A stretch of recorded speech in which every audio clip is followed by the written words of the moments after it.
The year was 1883, and in the sprawling wilderness of Colorado Territory, where silver veins ran deep beneath jagged peaks and fortunes were carved from stone and sweat, a 17-year-old girl named Catherine Mills was about to discover that freedom sometimes came with a price that couldn't be measured in coins or contracts. Before we jump back in, tell us where you're tuning in from, and if this story touches you, make sure you're subscribed because tomorrow I've saved something extra special for you.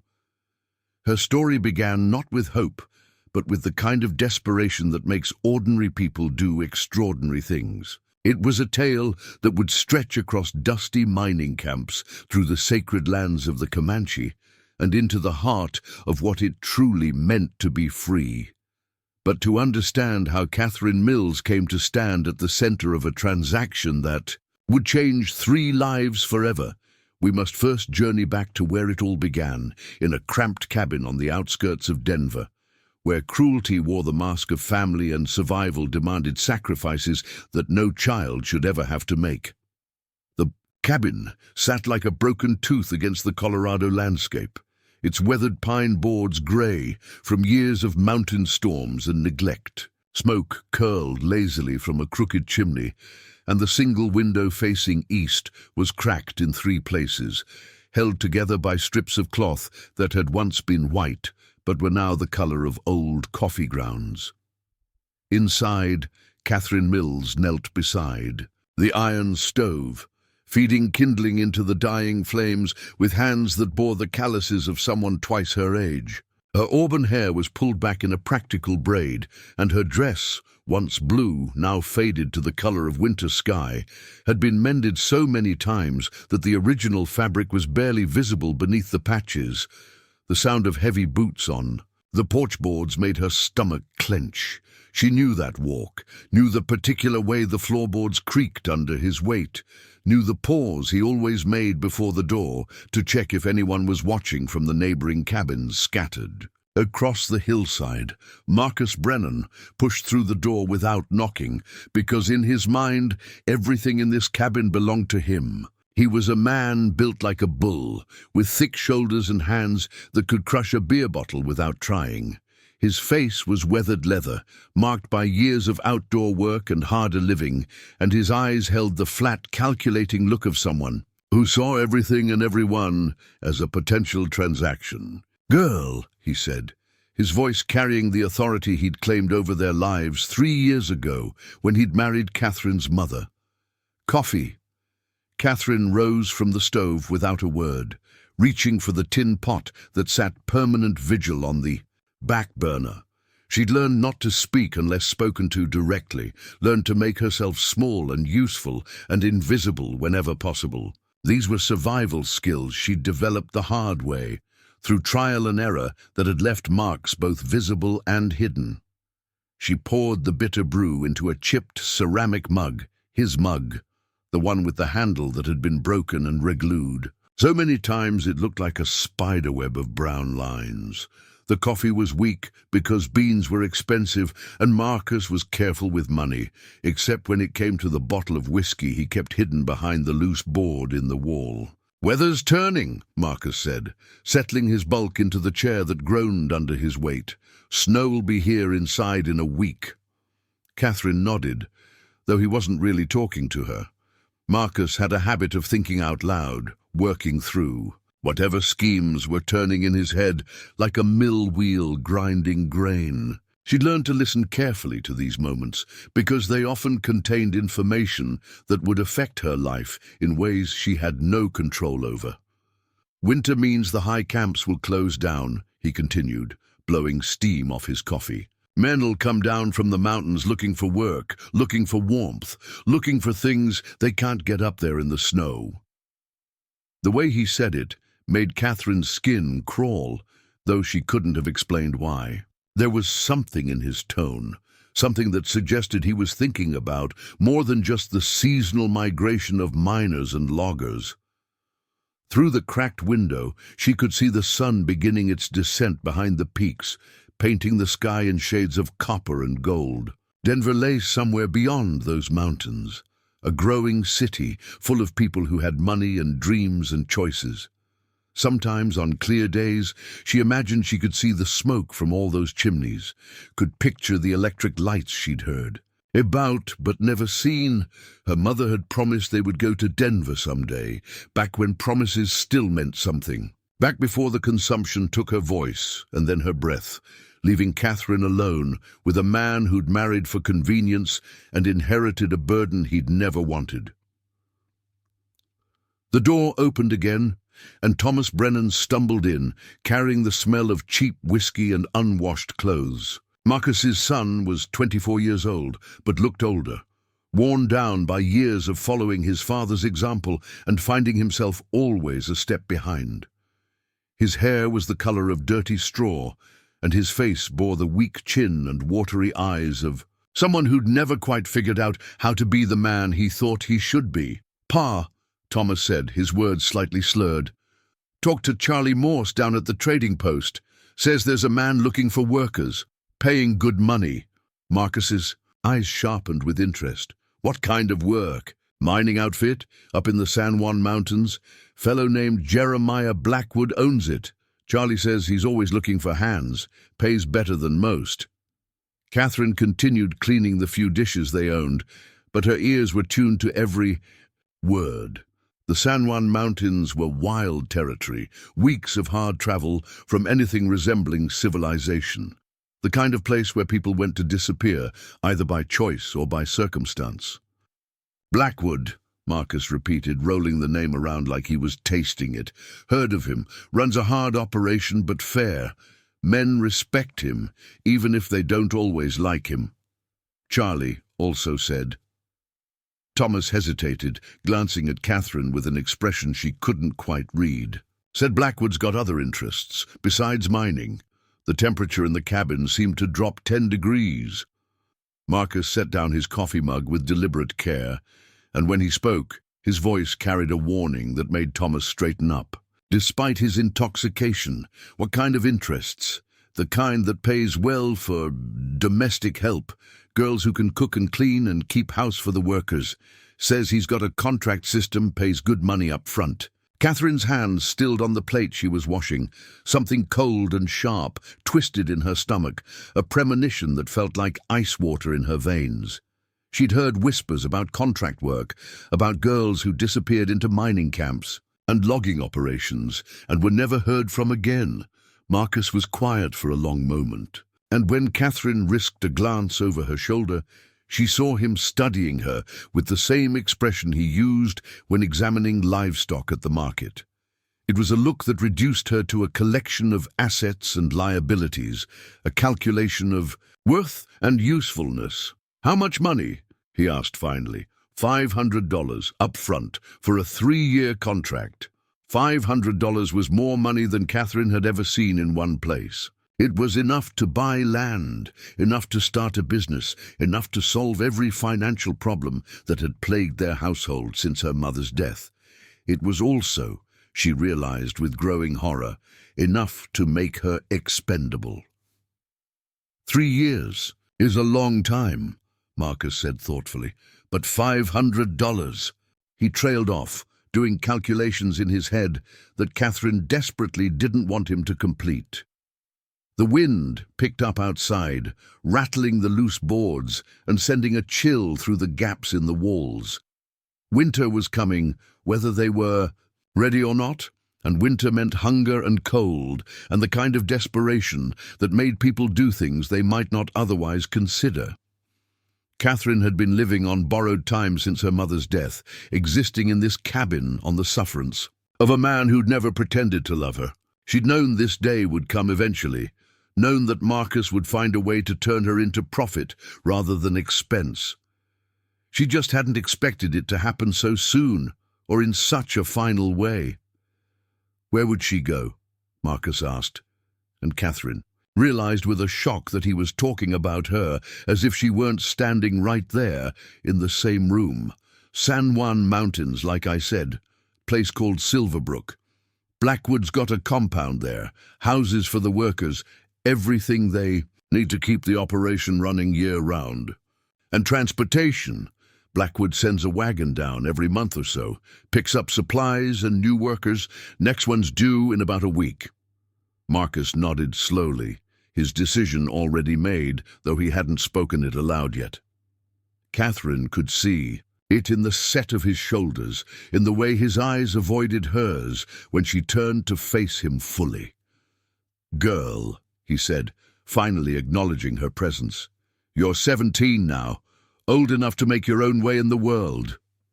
It wasn't a question, and Catherine knew better than to argue. Instead, she dried her hands on her apron and waited for him to continue, though every word felt like another shovel of dirt being thrown on her grave. "You've got skills. You can cook, clean, and tend the house. Time you put those skills to work. For pay, instead of just room and board." "Yes, sir," she said quietly, because there was nothing else to say. Agreeing was survival, and survival had been her primary concern for as long as she could remember. "Thomas, you go back to Charlie Morse tomorrow. Tell him we're interested in that contract work. Tell him we want to talk to this Blackwood fellow when his wagon comes through." Thomas nodded eagerly, already counting his share of the $500. Catherine wondered if either of them had stopped to consider what would happen to her in a mining camp hundreds of miles from civilization, surrounded by men who'd been away from society for months or years at a time. Preparing and narrating this story took us a lot of time, so if you are enjoying it, subscribe to our channel. It means a lot to us. Now, back to the story. That night, Catherine lay on her narrow cot in the corner of the cabin and listened to Marcus and Thomas talking in low voices by the dying fire. They were making plans for the money, discussing what they would do with their windfall, how they would spend the winter months without the burden of feeding and clothing an extra person. She stared up at the roof beams, counting the places where starlight showed through gaps in the boards, and tried to imagine what her life would be like in the San Juan Mountains. She tried to picture herself cooking for dozens of rough miners, cleaning their quarters, washing their clothes, existing at the mercy of men who saw her as property rather than a person. The future stretched ahead of her like a dark tunnel with no visible end, and for the first time since her mother's death, Catherine allowed herself to cry. Not the silent tears she'd learned to shed when Marcus was in one of his moods, but the deep, wrenching sobs of someone who was grieving, not just for what she'd lost, but for what she would never have the chance to find. Outside, the wind continued to howl through the mountains, carrying with it the promise of winter and change and the end of the only life she'd ever known. In a week, maybe less, she would be gone from this place, sold like a sack of grain to a man she'd never met for purposes she could only guess at. But Catherine Mills had survived 17 years in a world that had never been particularly kind to her, and she had learned that survival sometimes required accepting the unacceptable while waiting for an opportunity to change it. She didn't know what that opportunity might look like, or when it might come, or if it would come at all. All she knew was that somewhere in the darkness ahead, her story was just beginning. The morning brought frost on the windows and a knock. At the door that would set everything in motion, Charlie Morse stood on the porch, his breath visible in the cold air, with news that Jeremiah Blackwood's wagon would arrive 2 days earlier than expected. "He's in a hurry to get back before the heavy snows hit," Charlie explained to Marcus. "Says if you're serious about that contract work, you need to be ready by tomorrow afternoon." Marcus looked at Catherine, who was stirring oatmeal at the stove, and she could feel the weight of his decision settling over her like a burial shroud. There would be no time for second thoughts, no opportunity to prepare herself for what was. "I'm coming. We'll be ready," Marcus said, and with those 3 words, Catherine's fate was sealed. The last day of her old life passed in a blur of packing and preparation. She folded her few belongings into a canvas bag that had belonged to her mother, including the small Bible with the pressed flowers between its pages and the silver locket that held the only photograph of her parents together. Marcus had given her 2 new dresses, store-bought rather than homemade, and a pair of sturdy boots that actually fit her feet. It was more clothing than she'd owned in years, and she understood that it wasn't generosity, but investment. She needed to look presentable when she was handed over to Jeremiah Blackwood, needed to appear worth the $500 that would change hands. As the sun began to set on her last day in the cabin, Catherine stood at the cracked window and memorized the view. The mountains rising in the distance, the scattered cabins of their neighbors, the winding path that led down to the trading post where her new life would begin. Tomorrow she would climb into a stranger's wagon and disappear into the wilderness, carrying nothing but the clothes on her back and the hope that somewhere in the darkness ahead she might find a way to reclaim the freedom that was about to be sold away from her. But tonight, she was still Catherine Mills, still the girl who had survived 17 years of hardship and loss, still the daughter of a woman who had dreamed of electric lights in Denver and a better life for her only child.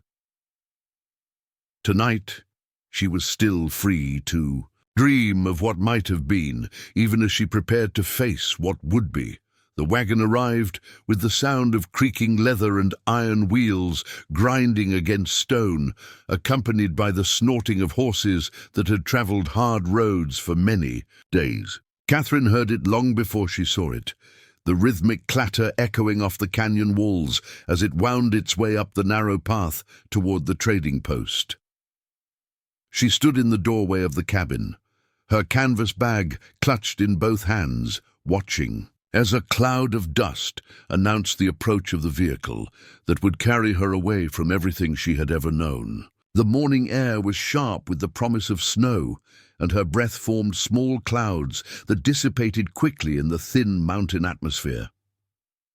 Marcus emerged from the cabin behind her, already wearing his good coat and the expression he reserved for conducting business.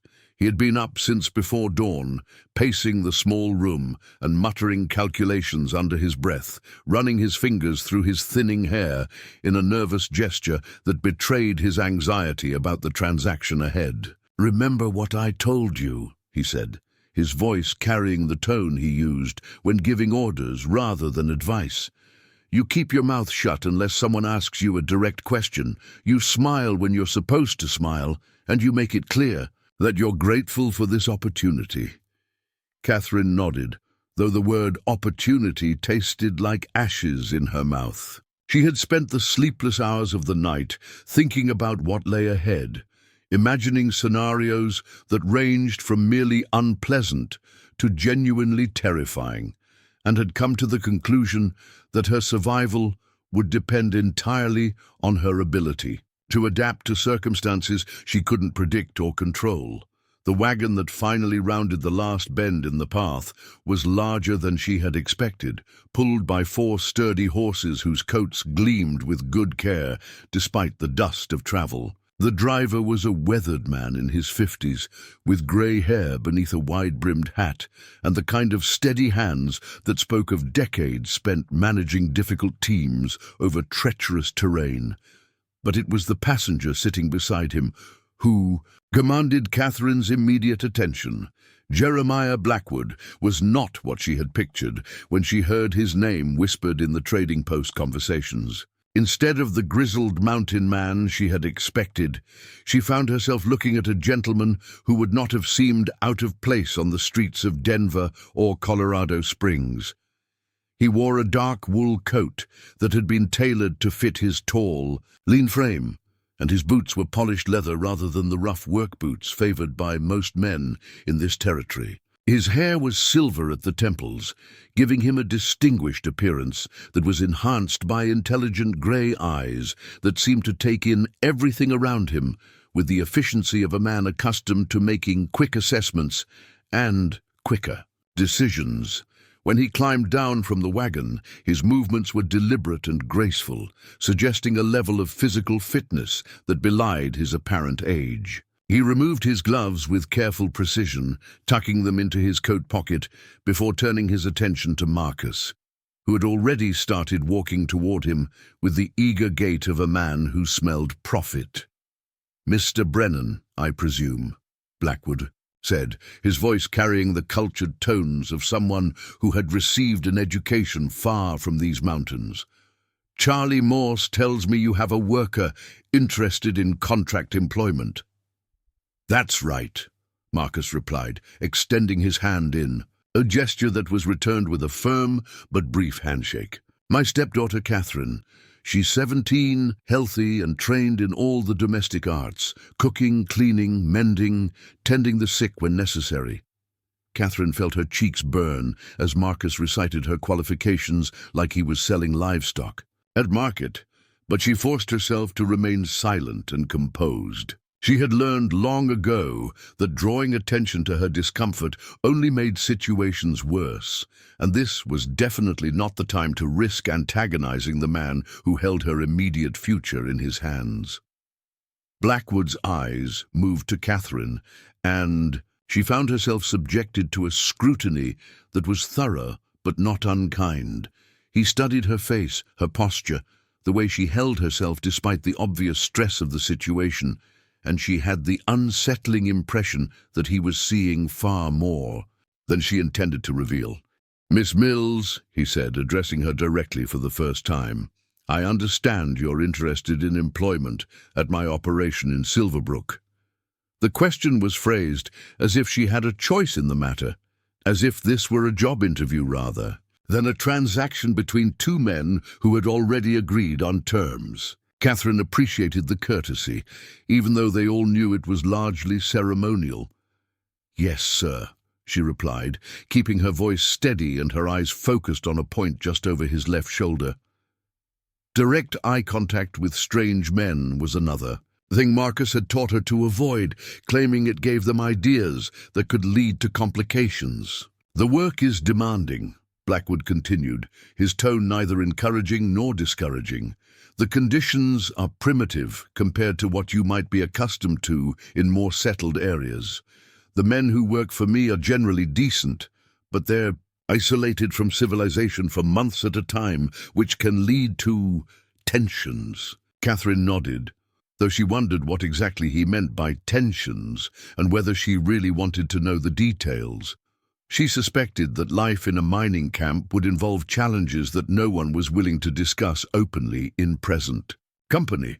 "The compensation is fair," Blackwood said, turning back to Marcus. $500 for a 3-year contract, paid in advance as agreed.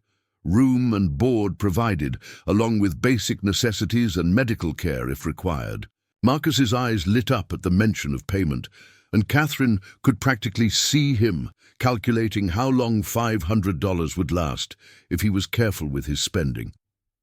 She wondered if he had given any thought to what would happen to her after 3 years, whether he expected her to return to the cabin or simply disappear into whatever life she could make for herself in the wilderness. "There are conditions," Blackwood continued, reaching into his coat pocket and withdrawing a folded document. "The contract specifies the nature of the work, the expected standards of behavior, and the circumstances under which the agreement can be terminated." He handed the papers to Marcus, who accepted them with the reverence usually reserved for legal documents that involved large sums of money. Catherine watched him scan the pages, though she doubted he was actually reading the fine print. Marcus had learned to read late in life and still struggled with anything more complex than basic correspondence. "Everything seems to be in order," Marcus said after a few moments, though Catherine was certain he hadn't had time to review the contract thoroughly. "When would she need to be ready to travel?" "Immediately," Blackwood replied. "I had planned to stay overnight and depart in the morning, but the weather reports suggest we may have snow within the next day or two. I prefer to be back in the mountains before the passes become difficult." The words hit Catherine like a physical blow. She had expected to have at least one more night in the cabin, one more opportunity to say goodbye to the few neighbors who had shown her kindness over the years. Instead, she was being told that her old life would end within the hour, with no time for farewells or final preparations. "She's ready now," Marcus said quickly, afraid that any delay might cause Blackwood to reconsider the arrangement. Everything she needs is packed and ready to go. Blackwood's eyes moved to the small canvas bag Catherine held, and she saw him assess its contents with a glance that suggested he was accustomed to reading people's circumstances from the possessions they carried.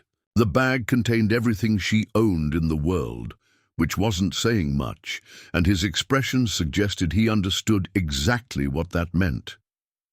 "Very well," he said, reaching into another pocket and withdrawing a leather wallet. "The payment, as agreed." Catherine watched with a mixture of fascination and horror as Blackwood counted out bills in denominations she had rarely seen. $500 was more money than her family had possessed at any point in her memory, and seeing it change hands so casually made her feel like she was witnessing something surreal and slightly obscene. Marcus accepted the money with hands that trembled slightly, though whether from excitement or nervousness, Catherine couldn't tell. He counted the bills twice, then folded them carefully and tucked them into his inside coat pocket with the protective gesture of a man who had never been trusted with such wealth. "Pleasure doing business with you," Marcus said, extending his hand again. "Catherine's a good worker. You won't have any trouble with her." The dismissal was so casual, so final, that Catherine felt something cold and hard settle in her chest. This was how her relationship with the only family she had left would end, with a handshake and a promise that she wouldn't be troublesome. No words of affection, no expression of regret, no acknowledgement that she was more than just another mouth to feed who had finally become profitable. "Miss Mills," Blackwood said, turning to her again, "if you're ready, we should be on our way. The mountain roads become treacherous after dark, and we have considerable distance to cover." Catherine looked back at the cabin one last time, memorizing the details of the place that had been her home for the past 3 years. The crooked chimney, the patched roof, the small garden plot where she had grown vegetables during the brief mountain summers. It hadn't been a happy home, but it had been familiar, and familiarity was a luxury she was about to lose. "I'm ready," she said, though the words felt like lies even as she spoke them.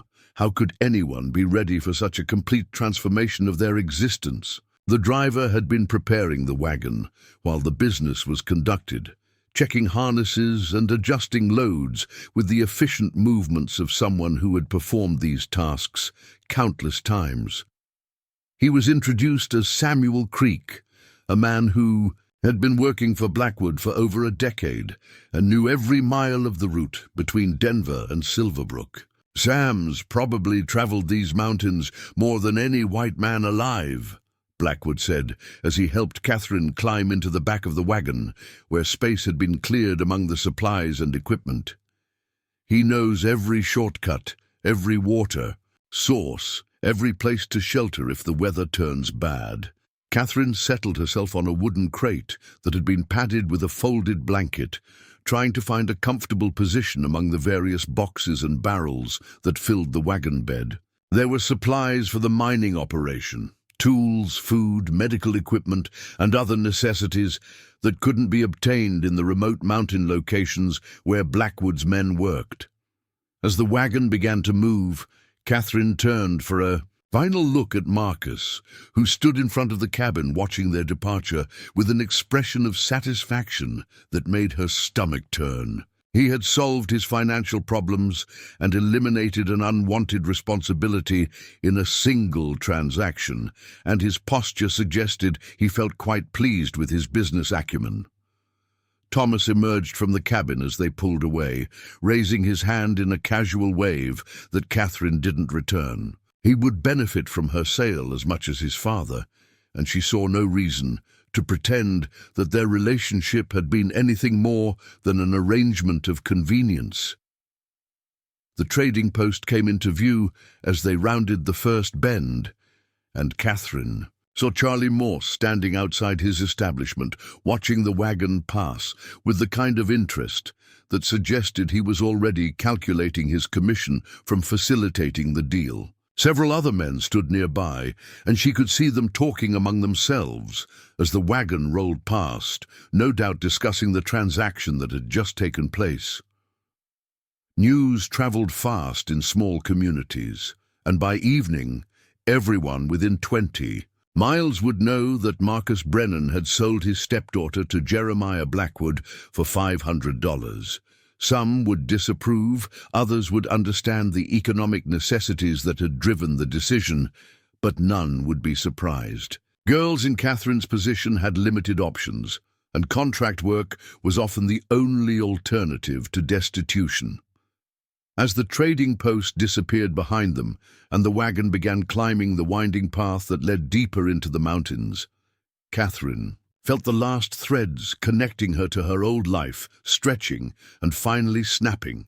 She was now completely dependent on the goodwill of strangers, traveling toward a destination she had never seen to begin work she had never done under conditions she could only imagine. The afternoon sun was already beginning to sink toward the western peaks, and the temperature was dropping noticeably as they gained altitude. Catherine pulled her shawl more tightly around her shoulders and tried to settle in for what she suspected would be a long and uncomfortable journey. Blackwood rode beside the driver for the first few miles, occasionally pointing out landmarks or discussing route options with Samuel Creek. His voice carried back to Catherine in fragments, and she gathered that they were taking a less traveled path that would avoid some of the more crowded mining camps and logging operations. Safer this way, she heard him say at one point. Fewer questions, fewer complications.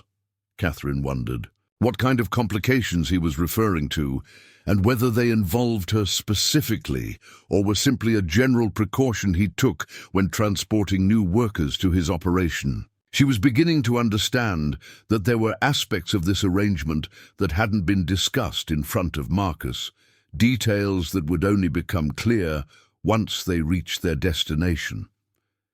The road grew steeper and more treacherous as they climbed, forcing Samuel Creek to navigate carefully around boulders and washouts that spoke of recent storms and the constant erosion that plagued mountain travel. The horses strained against their harnesses, their breath visible in the cooling air, and Catherine could hear their hooves ringing against the rocky surface of the path. As the sun touched the horizon, painting the sky in shades of orange and purple that reminded Catherine of the autumn leaves she had loved as a child, Blackwood finally turned around to address her directly. "We'll be stopping for the night at a way station about an hour ahead," he said, his voice carrying easily over the sound of wheels and hooves. "It's not much, but it's warm and the food is decent. Tomorrow we'll reach the high country, and after that it's 2 more days to Silverbrook." Catherine nodded, though she wasn't sure what response was expected. The prospect of spending the night in a strange place with strange people was daunting, but she supposed it was good practice for the new life she was about to begin. "You might want to get some rest while you can," Blackwood continued. "The mountain air takes some getting used to, and tomorrow will be a harder day of travel." As if summoned by his words, Catherine suddenly became aware of how thin the air had become at this altitude. Her breathing felt slightly labored, and she experienced a mild dizziness that she attributed to the elevation change. She had heard that mountain sickness could affect people who weren't accustomed to high altitudes, and she hoped it wouldn't become a serious problem. The way station, when it finally appeared in the gathering dusk, was a low wooden building with golden light spilling from its windows and smoke rising from multiple chimneys. It looked warm and welcoming after hours of cold travel, and Catherine felt her spirits lift slightly at the prospect of a hot meal and a real bed. But as the wagon pulled to a stop in front of the building, and she heard voices and laughter from inside, Catherine realized that her transformation from familiar misery to unknown possibility was now complete. Tomorrow, she would wake up in a world where everything was different, where her old identity meant nothing and her future depended entirely on her ability to adapt and survive. The thought was terrifying and exhilarating in equal measure, and, as Blackwood helped her down from the wagon, Catherine Mills took her first steps into a life that would be entirely her own, to make or unmake. The way station proved to be a revelation in itself, a bustling crossroads where travellers, traders, and workers converged on their journeys through the high country. Catherine had never seen so many different types of people in one place. Weathered prospectors with their burdens of hope and disappointment, freight haulers who knew every dangerous mile between Denver and the mining camps, mountain men whose eyes held stories of winters spent in complete isolation, and businessmen like Blackwood who moved through this rough world with an ease that spoke of long familiarity. The proprietor, a sturdy woman named Magnolia Henderson, greeted Blackwood with the warm familiarity of someone who had been providing him with food and shelter for years. She was perhaps 50 years old, with graying hair pulled back in a practical bun and capable hands that never seemed to stop moving as she managed the constant flow of guests and their varying needs. "Jeremiah Blackwood, you old mountain goat," she said, wiping her hands on her apron as she approached their table. "I was wondering when you'd come through again. Samuel looks like he's been feeding him nothing but hardtack and jerky for the past month." Samuel Creek grinned and patted his slightly rounded belly. "Now, Maggie, you know your cooking ruins a man for trail food. I've been dreaming about your elk stew for 3 days straight." Catherine listened to this easy banter with fascination, trying to understand the relationships and hierarchies that governed this world she was entering. There was clearly a network of connections and obligations that stretched across the mountain territory, binding together people who might not see each other for months at a time, but who depended on each other for survival and success. "And who might this young lady be?" Magnolia asked, turning her attention to Catherine with the kind of direct assessment that Catherine was beginning to recognize as standard practice in this environment. People here were accustomed to making quick judgments about strangers, evaluating their trustworthiness and usefulness in a matter of moments. "Miss Catherine Mills," Blackwood replied smoothly. "She'll be joining our operation at Silverbrook, helping with domestic management and food service." The description was accurate but incomplete, and Catherine wondered what other responsibilities might be implied by the phrase domestic management. She had noticed that Blackwood chose his words carefully, saying enough to satisfy curiosity, without revealing information that might complicate matters. Magnolia nodded approvingly. "Lord knows those boys up at Silverbrook could use some civilizing influence. Half of them have been living like wild animals for so long they've forgotten what it means to eat at a proper table." She bustled away to prepare their meal, leaving Catherine to absorb the implications of what she had just heard. The men at Silverbrook were apparently rough enough that the arrival of a single woman was seen as a potentially civilizing force, which suggested that their isolation had affected them in ways that might not be immediately obvious to an outsider. The dining room gradually filled with other travelers as the evening progressed, and Catherine found herself studying the various groups and trying to understand the social dynamics at play. There were clear divisions based on occupation and economic status, but also an underlying sense of mutual respect, born from shared experience of mountain life and its challenges. A table of surveyors discussed railway routes and mineral rights, with the passionate intensity of men who saw fortune in every ridge and valley. Near the fireplace, a group of traders compared notes about Indian activity in the higher elevations, their conversation peppered with references to specific tribes and their territorial movements.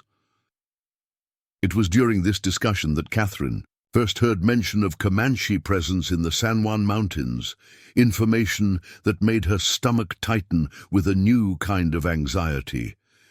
She had heard stories about Indian raids and conflicts, though she wasn't sure how much of what she had been told was accurate versus the kind of exaggerated tales that grew in the telling. "Saw sign of a Comanche hunting party about 3 days' ride from Durango," one of the traders was saying. Fresh tracks, maybe 8 or 10 riders. They were heading north toward the high country. Probably just passing through, another man replied. The Comanche don't usually winter this far west, though with all the pressure from the army down in Texas, some of the bands have been ranging farther than usual. Blackwood's expression didn't change, but Catherine noticed that he was listening intently to the conversation. When the traders moved on to other topics, he caught Samuel Creek's eye and gave him a barely perceptible nod that seemed to communicate something important. The meal, when it arrived, was indeed as good as Samuel had promised. Thick elk stew with vegetables that had clearly been preserved from the summer harvest, fresh bread that was still warm from the oven, and butter that tasted of mountain grass and wildflowers. Catherine ate with the careful appreciation of someone who had rarely experienced food prepared with such skill and attention. "You'll want to eat well while you can," Magnolia advised, refilling Catherine's bowl without being asked. "Mountain food gets pretty monotonous pretty fast, especially once winter sets in. Nothing but salt pork and beans for months on end, with maybe some game if the hunting's good." Catherine nodded, though she was beginning to understand that life at Silverbrook would involve challenges she hadn't fully considered. The isolation that made contract work profitable also made it genuinely difficult, cutting people off from the conveniences and comforts that even frontier settlements could provide. As the evening progressed and other guests retired to their rooms, Catherine found herself alone at the table with Blackwood, who seemed inclined to linger over his coffee and observe the remaining activity in the common room. She sensed that this might be her only opportunity to ask questions that had been troubling her since their departure from Marcus's cabin. "Mr. Blackwood," she said carefully, "may I ask about the other workers at Silverbrook? How many people are employed there?" "Currently about 40 men in various capacities," he replied. "Miners, engineers, support staff, security personnel. It's a substantial operation, probably the largest silver extraction facility between Denver and the California border. And are there other women?" "You'll be the first in quite some time," Blackwood said, his tone neutral but somehow weighted with meaning.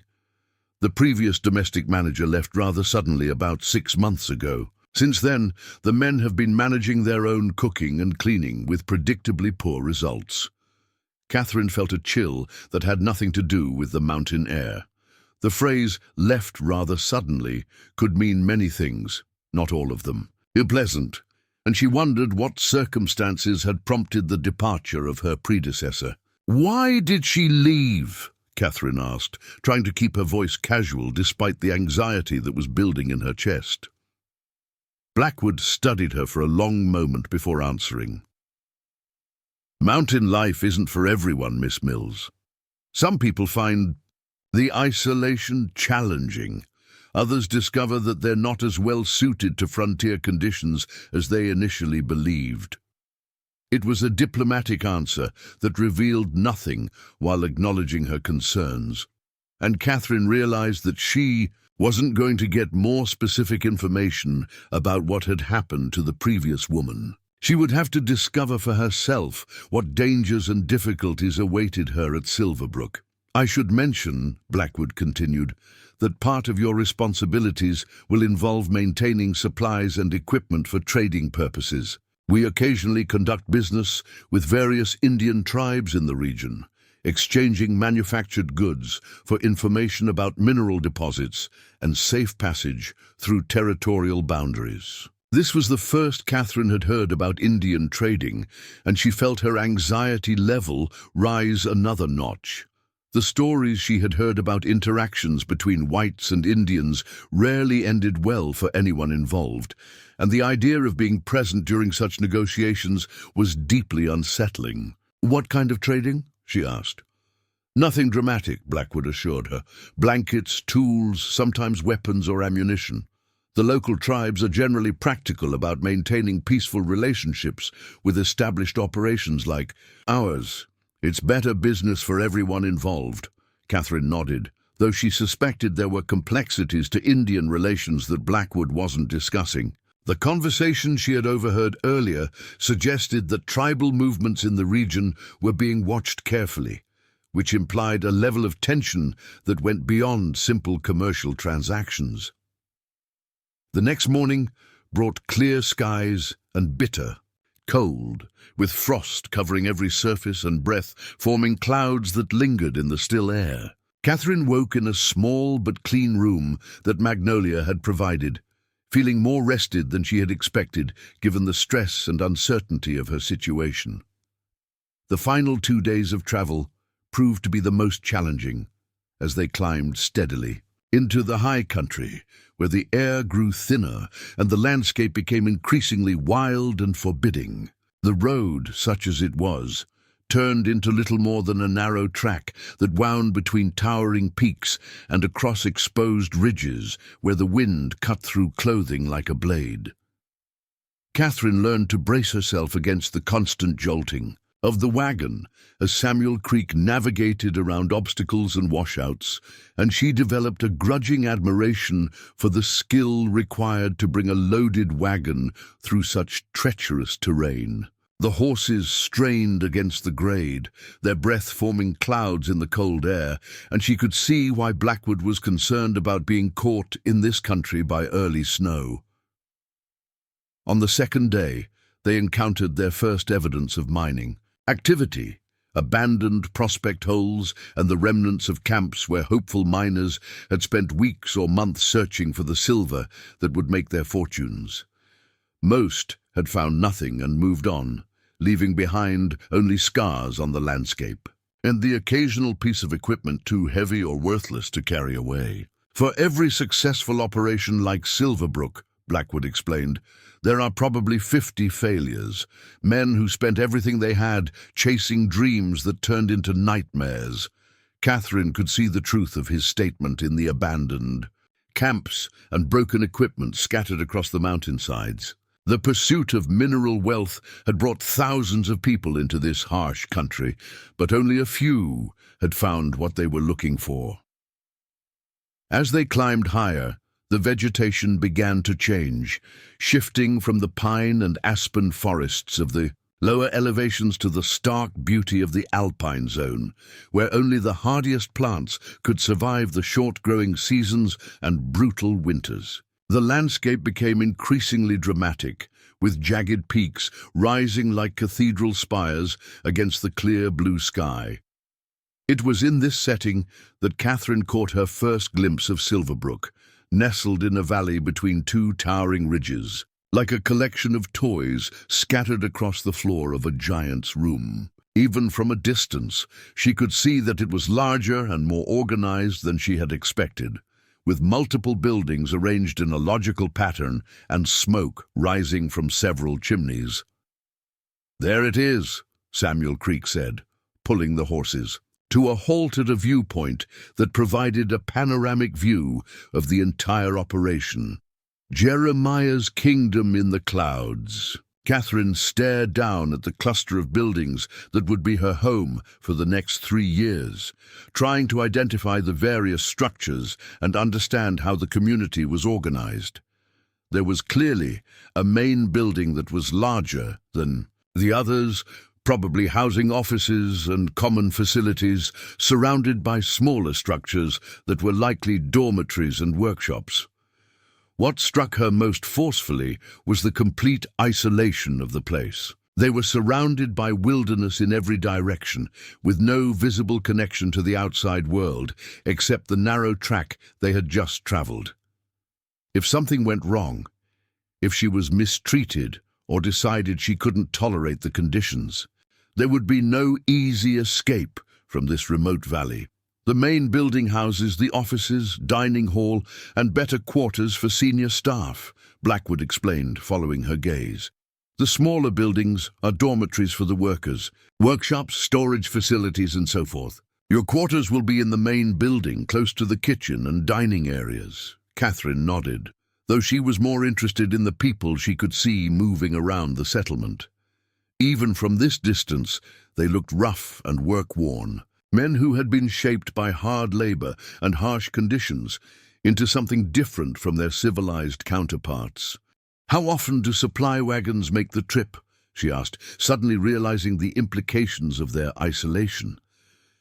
"Weather permitting, about once a month during the working season," Blackwood replied.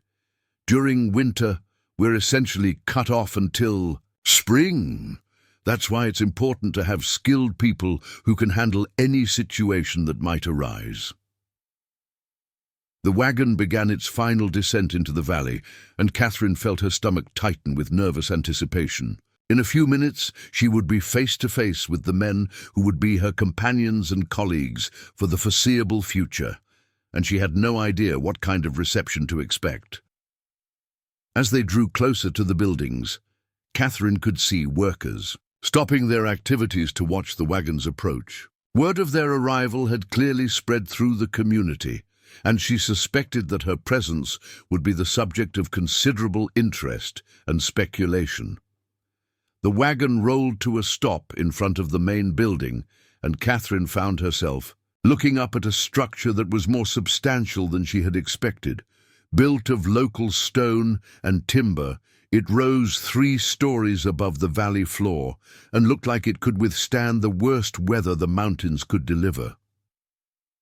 A group of men had gathered to greet their arrival, and Catherine studied their faces as Blackwood climbed down from the wagon. They ranged in age, from young men barely out of their teens to grizzled veterans who looked like they had spent decades in the mountains.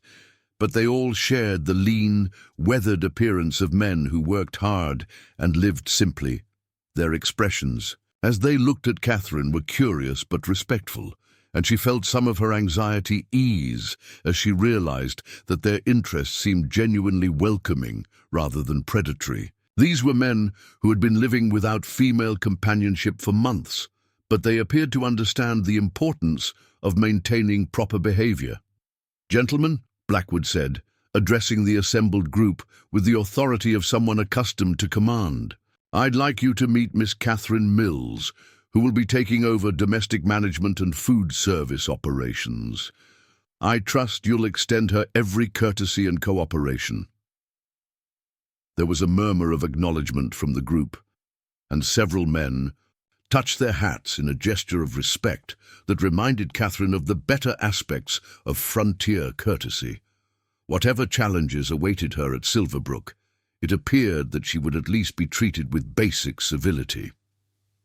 As she climbed down from the wagon with Blackwood's assistance, Catherine caught sight of movement on the ridgeline above the settlement. For just a moment, she thought she saw a figure on horseback silhouetted against the sky, but when she looked again, there was nothing there but wind-blown grass and scattered rocks. She wondered if the thin air and stress of the journey were causing her to imagine things, or if someone had indeed been watching their arrival from the heights above the valley. The thought sent a shiver down her spine that had nothing to do with the mountain cold, and she found herself scanning the surrounding ridges for signs of movement as Blackwood led her toward the main building. Her new life was about to begin, and Catherine Mills had the distinct feeling that she was walking into a story whose ending had not yet been written. Catherine's first week at Silverbrook passed in a blur of learning routines, understanding hierarchies, and discovering the intricate social dynamics that governed life in the isolated mining camp. The main building, which served as the operational heart of the settlement, contained a maze of rooms and corridors that she gradually mapped in her mind as she went about her duties.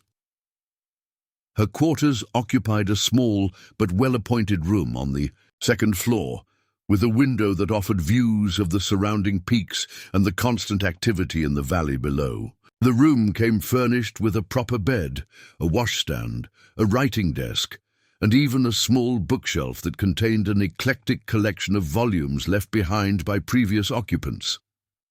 The kitchen, where she spent most of her working hours, was surprisingly well equipped for such a remote location. Cast-iron stoves, ample storage for preserved foods, and even an ice house that took advantage of the natural refrigeration provided by the mountain climate. Blackwood had clearly invested considerable resources in ensuring that his operation could function efficiently despite its isolation from supply sources. The men who worked at Silverbrook proved to be a diverse group, representing various levels of education and experience. There were college-educated mining engineers who could discuss geological formations with scientific precision, alongside rough prospectors who had learned their trade through decades of trial and error. Former soldiers rubbed shoulders with immigrant laborers, and all were bound together by the shared experience of mountain life and the pursuit of silver wealth. Catherine quickly learned to read the subtle signals that indicated each man's place in the camp hierarchy. Foremen and specialists received better quarters and food, while common laborers made do with more basic accommodations. However, she also observed that competence and reliability could elevate a man's status regardless of his background, and that Blackwood seemed to value results over pedigree. The work itself was demanding, but not unreasonable. Catherine prepared 3 meals daily for approximately 40 men, managed the cleaning and maintenance of common areas, and supervised the washing and mending of clothes and linens. It was exhausting labor that began before dawn and ended well after dark, but it was also purposeful work that earned genuine appreciation from men who had been living on their own crude cooking for months. What began to trouble Catherine, however, were the small inconsistencies and unexplained elements that seemed to lurk beneath the surface of daily routine. There were locked storage rooms that only Blackwood could access, late-night meetings that took place behind closed doors, and occasional visitors who arrived without warning and departed just as mysteriously. She noticed that certain supplies were kept separate from the general stores, marked with symbols she didn't recognize and handled only by Blackwood's most trusted men. When she asked about these materials, she was told they were specialized mining equipment, but her curiosity was discouraged with a firmness that suggested she was venturing into forbidden territory. More puzzling were the periodic absences of small groups of men who would disappear for several days at a time on what were described as survey expeditions or equipment retrieval missions. These absences followed no predictable pattern, and the men who returned often seemed changed by their experiences, quieter and more watchful than when they had departed. Catherine also began to notice that the camp maintained a level of security that seemed excessive for a simple mining operation. Armed guards were posted at strategic points around the settlement, and she observed that certain areas of the surrounding terrain were regularly patrolled by men who carried rifles and moved with the cautious alertness of soldiers rather than miners. When she mentioned these observations to Samuel Creek, who had remained at Silverbrook for several days to rest his horses and conduct business, he gave her a long, thoughtful look before responding. "Mountain life makes men careful, Miss Catherine," he said carefully. "There's valuable property here, and not everyone in these parts respects other people's claims. Claim jumpers, bandits, hostile Indians. A man has to be prepared for trouble if he wants to hold on to what he's worked for." The explanation was reasonable, but something in Samuel's tone suggested there were aspects of the situation he wasn't willing to discuss. Catherine filed this conversation away with her other growing collection of unanswered questions and continued her work while keeping her eyes and ears open for additional clues. It was during her second week at Silverbrook that she had her first encounter with evidence of Indian presence in the area. She was hanging laundry behind the main building when she noticed fresh horse tracks in the soft earth near the tree line. The tracks were different from those made by the heavy workhorses used at the camp, smaller, unshod, and following a pattern that suggested careful observation rather than casual passage. When she mentioned the tracks to Ezra Thompson, the camp's head of security, his reaction was immediate and intense. Within minutes, armed men were examining the area and following the trail back into the forest. Their expressions were grim, and Catherine overheard fragments of conversation that suggested this wasn't the first time such signs had been discovered. "Getting bolder," one man muttered to another. "Coming right up to the buildings now. Could be scouting for a raid," came the reply, "or maybe just curious about the new arrival." The second comment was accompanied by a meaningful glance in Catherine's direction, and she realized with a chill that her presence might have attracted unwanted attention from whatever Indians were operating in the area. The thought that she might be putting the entire camp at risk simply by existing was deeply disturbing. That evening, Blackwood called a meeting of all senior personnel, and Catherine couldn't help but notice the serious expressions on the faces of the men as they gathered in his office. She wasn't invited to participate, but her duties required her to serve coffee and refreshments, which allowed her to overhear portions of their discussion. "The Comanche have been more active lately," Thompson was saying. "My contacts in Durango report several sightings in the past month, all moving in this general direction." "What do they want?" asked David Morrison, the chief mining engineer. "Hard to say," Blackwood replied. "Could be they're just passing through, following seasonal hunting patterns. Or they might be interested in what we're doing up here." "The trading arrangement has always worked before," Thompson observed. "Maybe it's time to make contact, see if we can work out some kind of understanding." "Maybe," Blackwood said, but his tone suggested he wasn't entirely convinced. "But we need to be prepared for other possibilities as well. Double the security patrols and make sure everyone knows to stay alert." Catherine filed these fragments of conversation away with her growing collection of mysteries. There was clearly a history of contact between Silverbrook and local Indian tribes, involving some kind of trading arrangement that had previously kept the peace. However, something had changed recently, and the camp's leadership was concerned about potential threats. The increased security measures became apparent over the following days. Patrols were expanded and made more frequent, guards were posted at additional locations, and all workers were instructed to travel in groups when venturing outside the immediate settlement area. The atmosphere in the camp grew noticeably more tense, with conversations often stopping when Catherine appeared and worried glances being exchanged among the men. It was during this period of heightened tension that Catherine began to notice she was being watched, not by the camp's inhabitants, who had grown accustomed to her presence and treated her with consistent respect, but by someone or something outside the settlement boundaries.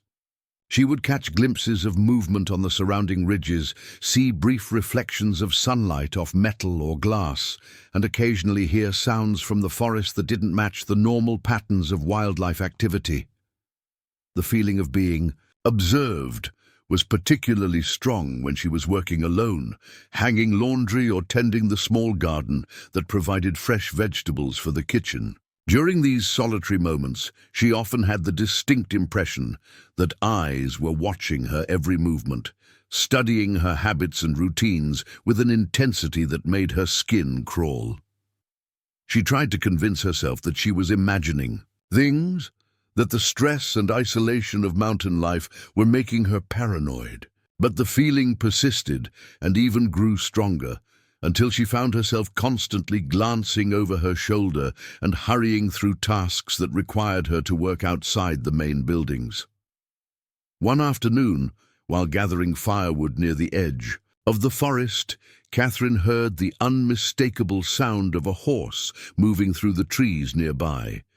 She froze, listening intently, and caught a brief glimpse of a dark shape moving between the pine trunks. For a moment, she thought she saw the outline of a rider, but when she looked again, there was nothing there but shadows and wind-stirred branches. Her heart pounding, Catherine gathered the firewood as quickly as possible and hurried back to the safety of the main building. She considered reporting the incident to Thompson or Blackwood, but realized she had no concrete evidence to offer. Just a glimpse of movement that might have been anything from a wild animal to an optical illusion created by shifting light and shadow. That night, As she lay in her bed listening to the wind howl through the peaks above the valley, Catherine tried to make sense of the strange situation she found herself in. Silverbrook was clearly more than just a simple mining operation.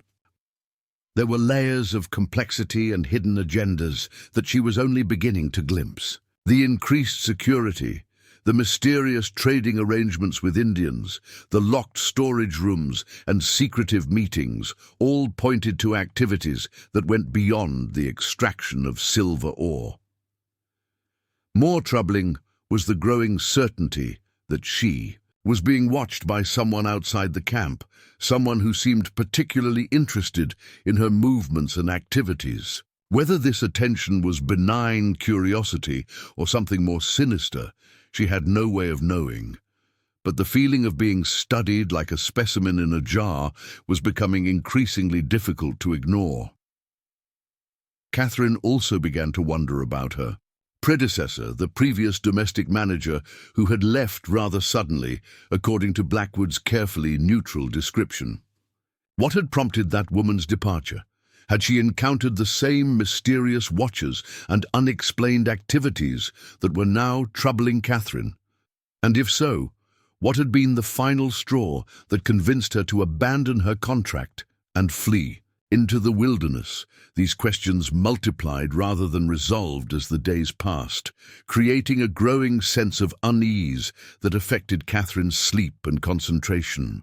She found herself starting at unexpected sounds, studying the faces of the men around her for signs of deception or hidden knowledge, and constantly scanning the surrounding terrain for evidence of the watchers she was increasingly certain were monitoring the camp. The breaking point came during her third week at Silverbrook, when she discovered something that made her realize just how little she understood about her situation. While cleaning Blackwood's office, she accidentally knocked over a stack of papers and, in gathering them up, caught sight of documents that made her blood run cold. There were detailed maps of Indian territory, marked with tribal movements and seasonal patterns. There were inventories of weapons and ammunition that far exceeded what would be needed for camp security. Most disturbing of all, there were correspondence with government officials discussing strategic arrangements and territorial objectives that had nothing to do with mining operations. Catherine quickly replaced the papers exactly as she had found them, but her hands were trembling as she finished her cleaning duties. Whatever Silverbrook really was, it wasn't just a silver mine. It was some kind of military or intelligence outpost, positioned in the heart of Indian territory for purposes that were becoming increasingly clear and increasingly frightening. As she went about her evening duties, preparing dinner and setting tables for the camp's inhabitants, Catherine felt like she was moving through a waking nightmare. She was trapped in a remote location, surrounded by men whose true purposes she was only beginning to understand, being watched by mysterious figures whose intentions were completely unknown. The silver mine was a cover story, she realized. The real business of Silverbrook involved activities that the government preferred to keep secret, operations that required the kind of isolation and security that characterized the camp. And she, Catherine Mills, had been brought here not just to cook and clean, but to serve some purpose in this larger scheme that she hadn't yet discovered. The thought that she might be an unwitting pawn in some kind of intelligence operation made her stomach turn. How much of her situation had been planned in advance?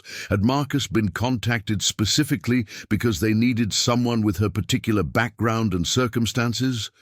Was her entire life just a series of manipulations designed to bring her to this place at this time? As darkness fell over the valley and the camp settled into its nightly routine, Catherine stood at her window, looking out at the star-filled sky, and wondered what tomorrow would bring. She was beginning to understand that her story was far from over, and that the real challenges lay ahead rather than behind her. Somewhere in the darkness beyond the camp's perimeter, she was certain that eyes were watching and minds were planning. The question was whether those watchers represented salvation or destruction, and whether she would have any choice in what happened next. The mountain wind carried sounds and scents that spoke of vast wildernesses and ancient conflicts, reminding Catherine that she was now living at the intersection of cultures and ambitions that had been clashing for generations. Her role in this larger story was still unclear, but she was beginning to suspect that it would be neither simple nor safe. Tomorrow would bring new challenges and new revelations, and Catherine Mills would have to decide whether to remain a passive victim of circumstances or find a way to take control of her own destiny. The choice, when it came, would define not just her future, but possibly the future of everyone at Silverbrook. The revelation about Silverbrook's true nature as a government outpost rather than a simple mining operation changed everything for Catherine. She now moved through her daily routines with the careful deliberation of someone who understood that every conversation might contain hidden meanings, and every action could have unintended consequences. Her newfound awareness transformed mundane interactions into exercises in detection and analysis. When Blackwood discussed supply needs with his foreman, she listened for references to materials that had nothing to do with silver extraction. When armed patrols returned from their missions, she studied their equipment and expressions for clues about what they had encountered in the wilderness. When late-night meetings convened in locked rooms, she positioned herself where she could overhear fragments of conversation that might reveal the camp's true objectives. What she discovered during her careful investigation painted a picture that was both more complex and more dangerous than she had initially imagined. Silverbrook served as a forward intelligence post, gathering information about Comanche movements and territorial disputes while simultaneously conducting clandestine negotiations with various tribal factions. The legitimate mining operation provided perfect cover for activities that the territorial government preferred to keep hidden from both hostile Indians and potentially unsympathetic federal authorities.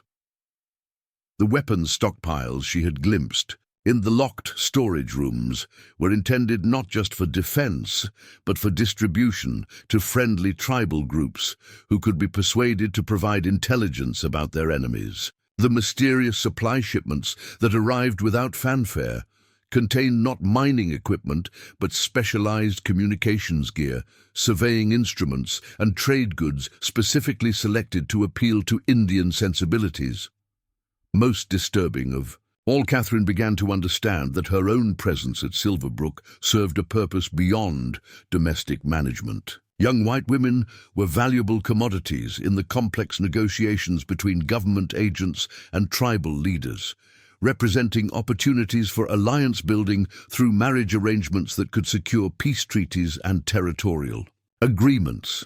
The realization that she might have been recruited specifically for use in such negotiations made Catherine's blood run cold. Had Marcus been approached by government agents who needed someone with her particular characteristics and circumstances?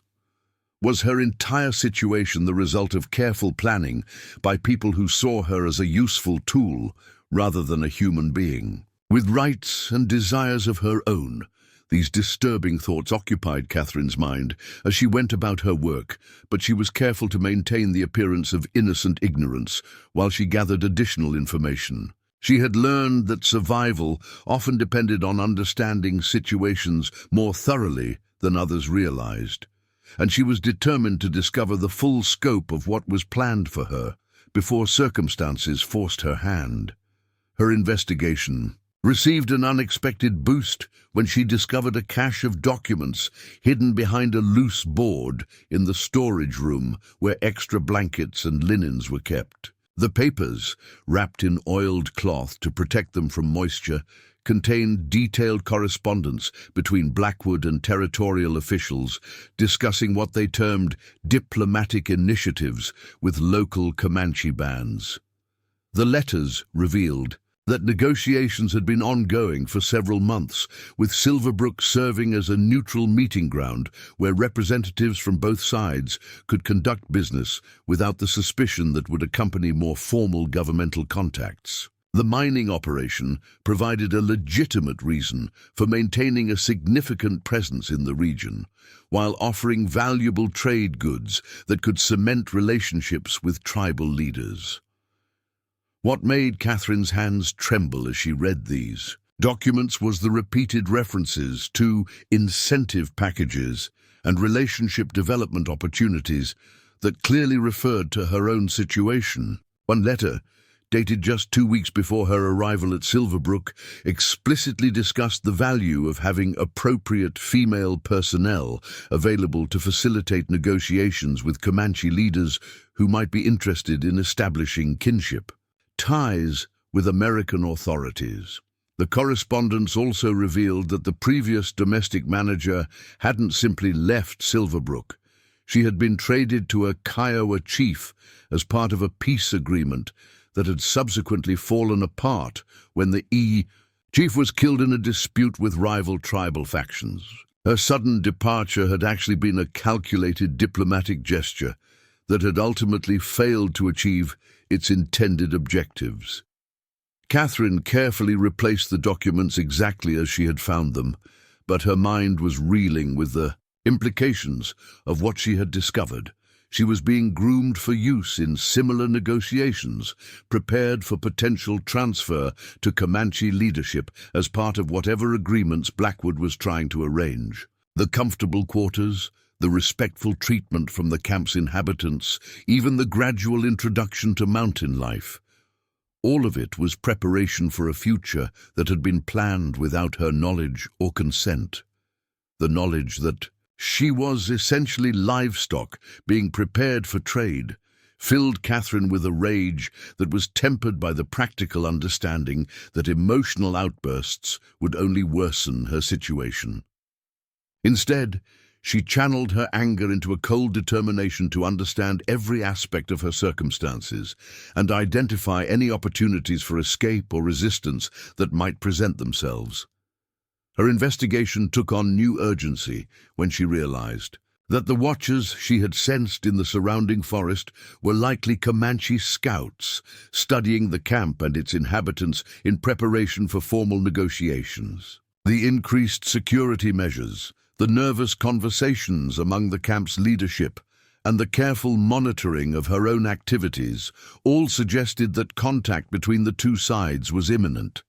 This suspicion was confirmed when Catherine overheard a conversation between Blackwood and Thompson discussing preparations for what they termed a diplomatic reception scheduled for the following week. The discussion included references to specific protocols for receiving Comanche delegates, traditional gift exchanges that would be expected, and security arrangements that would demonstrate strength while avoiding any appearance of hostility. The chief's reputation suggests he'll want to examine all aspects of our operation, Thompson was saying, including the domestic arrangements and personnel.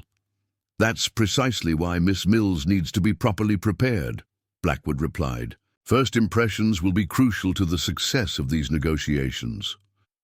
What if she objects to the proposed arrangements?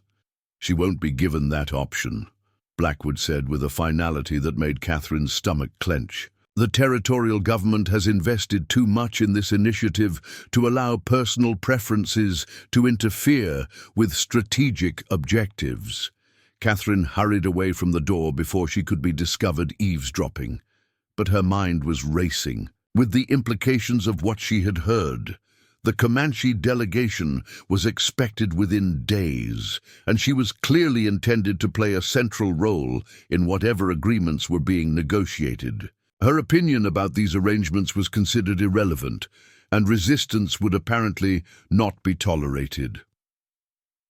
That night, as she lay sleepless in her bed listening to the wind howl through the mountain peaks, Catherine wrestled with the reality of her situation.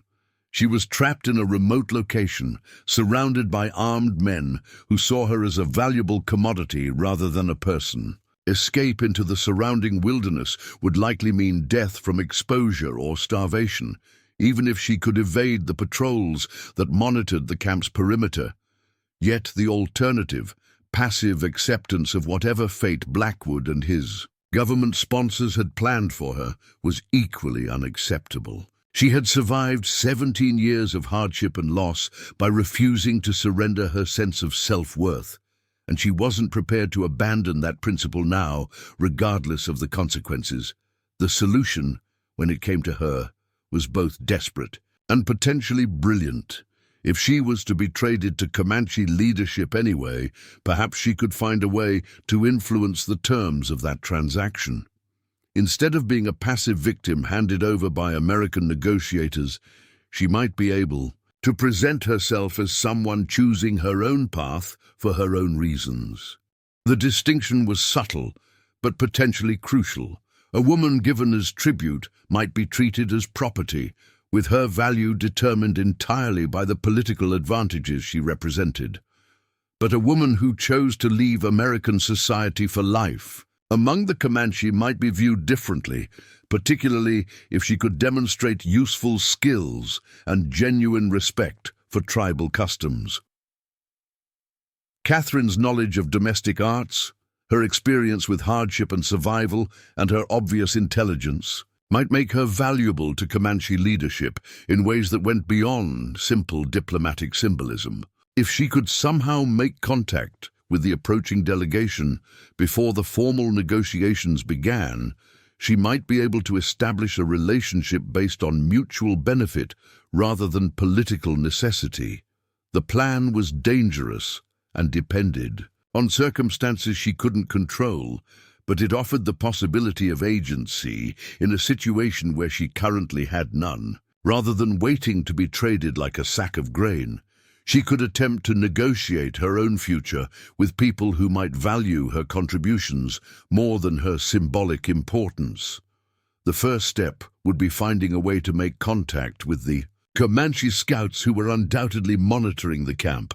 This would require venturing outside the settlement's perimeter, avoiding the American patrols, and somehow communicating peaceful intentions to people who had every reason to view her with suspicion. Catherine spent the following days carefully, observing patrol patterns and identifying opportunities for slipping away from the camp undetected. She also began preparing a small collection of trade goods, needles, thread, small tools, and preserved foods that might demonstrate her practical value while serving as gifts that could facilitate initial contact.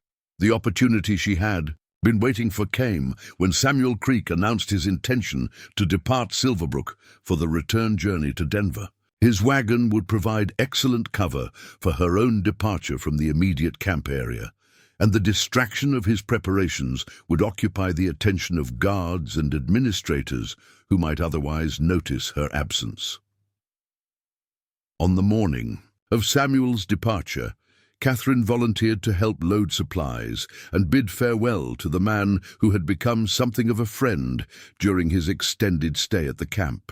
As the wagon rolled away down the mountain track, she slipped into the forest with her small bundle of trade goods and began working her way toward the ridge where she had most often sensed the presence of watchers. The climb was more difficult than she had anticipated, and the thin mountain air left her gasping and light-headed as she struggled up steep slopes covered with loose rock and tangled vegetation. But she pressed on, driven by the knowledge that this might be her only opportunity to take control of her situation before circumstances removed that possibility entirely. Near the crest of the ridge, she found what she had been looking for, a small clearing where the grass was trampled and the ground showed signs of regular use by horses and humans. It was clearly a watching post, positioned to provide an excellent view of the valley below, while offering concealed approaches from multiple directions. Catherine sat down in the center of the clearing and began arranging her trade goods in a pattern that she hoped would communicate peaceful intentions. Then she waited, trying to project calm confidence while her heart pounded with fear and anticipation. The wait seemed endless, though the sun's position suggested it was actually less than an hour before she heard the soft sound of approaching horses. 3 riders emerged from the tree line, moving with the fluid grace of people who had spent their lives in the saddle. They were Comanche warriors, and their presence confirmed everything Catherine had suspected about the watchers who had been monitoring Silverbrook. The lead rider was younger than the others, perhaps 30 years old, with long black hair braided, with feathers and beads. His face was painted with symbols Catherine didn't recognize, and his clothing combined traditional tribal elements with practical items clearly obtained through trade with white settlements. He carried himself with the quiet confidence of someone accustomed to command, and his dark eyes studied Catherine with an intensity that seemed to see straight through to her soul. The other 2 warriors remained mounted, while their leader dismounted, and approached Catherine with careful steps that suggested both caution and respect. When he spoke, his English was accented but clear, indicating extensive contact with white society despite his obviously traditional appearance. "You are the woman from the stone lodge in the valley," he said, gesturing toward Silverbrook with a movement that encompassed both acknowledgement and dismissal. "Why do you come to this place alone?" Catherine took a deep breath and made the most important decision of her life. Instead of the careful diplomatic language she had planned, she spoke with the simple honesty that had always served her best in difficult situations. "Because I know they plan to trade me to your people like a horse or a blanket," she said, "and I thought maybe I should have something to say about that." The warrior's expression didn't change, but she saw something flicker in his eyes that might have been amusement or approval. He studied her for a long moment before responding. "You speak the truth," he said. "That is not common among your people. I am called Stone Bear. I lead the war party that watches your white chief's lodge. My name is Catherine Mills," she replied, "and I think you and I need to talk." The conversation that followed between Catherine and Stone Bear would prove to be the turning point that changed not just her own fate, but the entire dynamic of the conflict brewing in the San Juan Mountains. Sitting in that wind-swept clearing high above Silverbrook, with the vast wilderness stretching endlessly in all directions, Catherine found herself engaged in negotiations that were both more personal and more consequential than anything she could have imagined. Stone Bear listened with focused attention as Catherine explained what she had discovered about Silverbrook's true purpose and her intended role in the upcoming diplomatic meetings. His weathered face revealed nothing of his thoughts, but his questions demonstrated a sophisticated understanding of both American political motivations and the complex tribal dynamics that governed Comanche society. "The white chief believes he can buy peace with gifts and promises," Stone Bear said, his tone carrying a mixture of contempt and resignation. "He does not understand that trust cannot be purchased, only earned through honorable actions over many seasons." Catherine nodded, recognizing the wisdom in his words, while also sensing an opportunity to demonstrate her own understanding of the situation's complexities. "He also doesn't understand that treating people like property destroys any chance of real trust," she said. "You can't build lasting peace on foundations of deception and exploitation.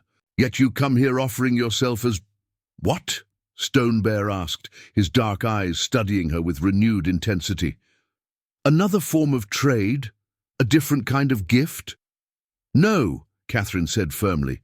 "I come offering my services as someone who understands both worlds and might be able to help build something better than what either side is currently planning."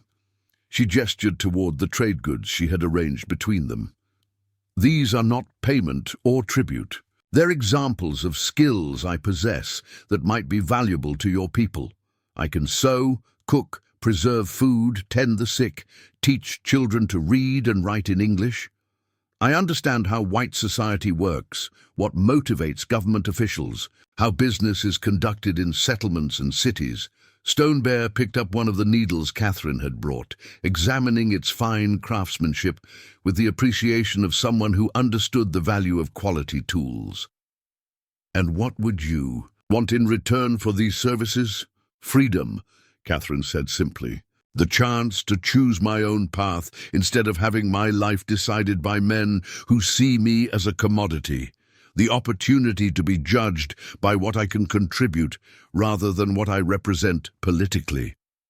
The two other warriors had dismounted during this conversation and were now listening with obvious interest to the exchange between their leader and this unexpected white woman who spoke with such directness about complex matters. Catherine could see them evaluating her words and her manner, forming their own opinions about her sincerity and potential value.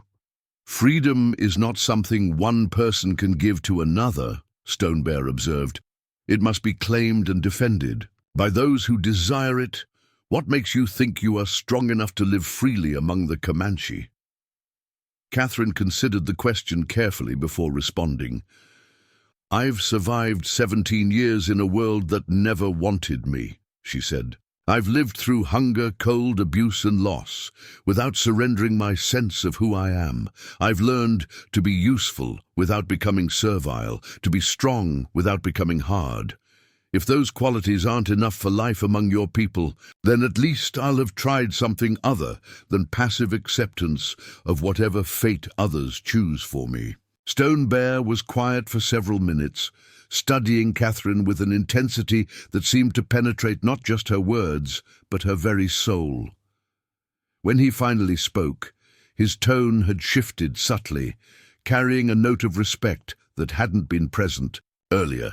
"You speak like a warrior," he said, "not of weapons and battle, but of the deeper war that every person must fight to remain true to themselves.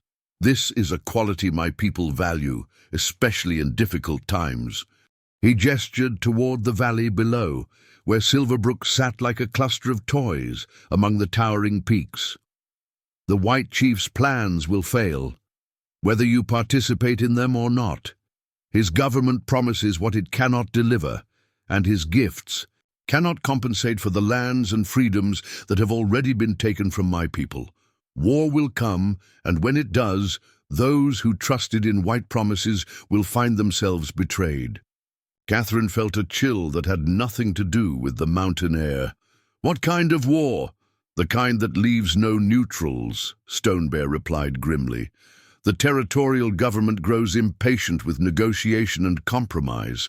They want the mineral wealth beneath these mountains, and they want the Comanche removed permanently from lands they now claim as American territory. The meetings your white chief arranges are meant to identify which tribal leaders can be bought and which must be destroyed." The revelation hit Catherine like a physical blow. Silverbrook wasn't just an intelligence outpost conducting negotiations with tribal leaders. It was the operational center for what amounted to a campaign of divide and conquer, designed to fragment Comanche resistance before launching a military offensive that would clear the region for extensive mining operations. "And the women they trade to tribal leaders?" Catherine asked, though she suspected she already knew the answer. "Spies," Stone Bear confirmed, "trained to gather information about tribal strengths, weaknesses, internal disputes, and defensive preparations. The previous woman your white chief traded to the Kiowa was discovered passing messages to territorial authorities. Her death was unpleasant." Catherine's stomach turned as she realized how close she had come to sharing that fate. If she had simply accepted her role in Blackwood's plans, she would have been traded to tribal leaders already suspicious of American intentions and probably executed as a spy within weeks of her arrival. "Why are you telling me this?" she asked. "Because you chose to come here yourself instead of waiting to be delivered like a package," Stone Bear replied.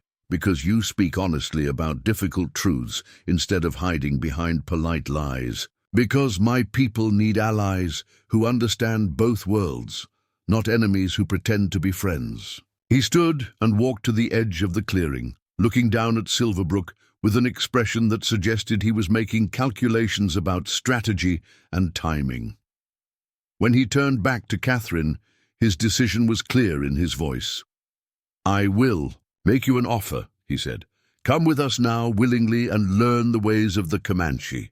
Prove your value through actions rather than words, and you may find the freedom you seek. But understand that this choice cannot be undone. Once you leave the white world behind, there will be no returning to it." Catherine looked down at Silverbrook, where she could see tiny figures moving between the buildings, unaware that their carefully laid plans were already known to their intended victims. She thought about Blackwood and his government sponsors, who saw her as nothing more than a useful tool in their schemes. She thought about Marcus, who had sold her like livestock to solve his financial problems. She thought about a future that would be entirely of her own making, however uncertain and challenging it might prove to be. "What about the other people at Silverbrook?" she asked. "The miners and workers who don't know about the government's real plans. They will have choices to make when the truth becomes clear," Stone Bear replied. "Some will fight for their employers regardless of what they learn about their true purposes. Others may choose different paths when they understand what kind of men they have been serving." Catherine nodded, understanding that the complex moral landscape of the situation didn't allow for simple solutions. Wars created victims on all sides, and the innocent often suffered along with the guilty when conflicts finally erupted into violence. "If I come with you," she said, "what happens to the negotiations Blackwood is planning?" Stone Bear smiled, and Catherine saw both humor and steel in his expression.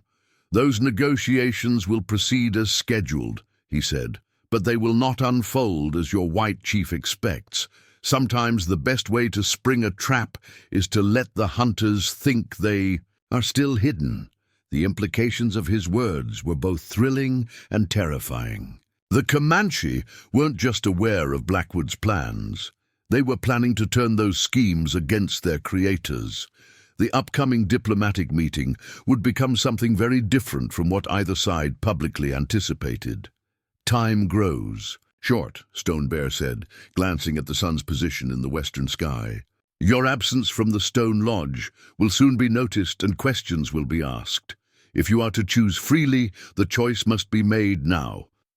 Catherine stood and looked one final time at the valley that had been her home for the past month.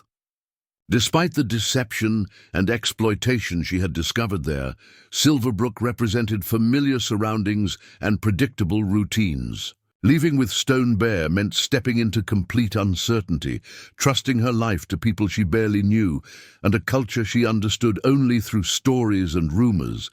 But staying meant accepting a future planned by others, a role as either spy or victim in a conflict that would ultimately destroy anyone caught between the opposing sides. She had learned enough about government operations and Comanche justice to know that neutrality would not be an option when the situation finally exploded into open warfare. The decision, when she finally made it, felt both inevitable and revolutionary. She was choosing to write her own story instead of accepting a script written by others, regardless of where that choice might lead. "I'll come with you," she said, her voice steady despite the magnitude of what she was committing to. "But I want to understand exactly what I'm agreeing to and what will be expected of me." Stone Bear nodded approvingly. "You will live among my band as a free person, not as property or prisoner. You will be expected to contribute according to your abilities and to learn our ways with respect and humility. You will be protected as long as you prove worthy of protection, and trusted as far as your actions demonstrate trustworthiness. And if war comes, then you will face the same dangers and choices as everyone else.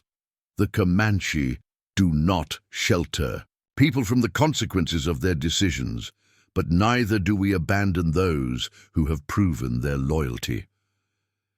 Catherine gathered her few belongings and took a last look at the clearing where her old life had officially ended and her new one had begun. In the distance, she could see storm clouds gathering around the highest peaks, suggesting that weather, as well as human conflicts, would soon transform the landscape of the San Juan Mountains.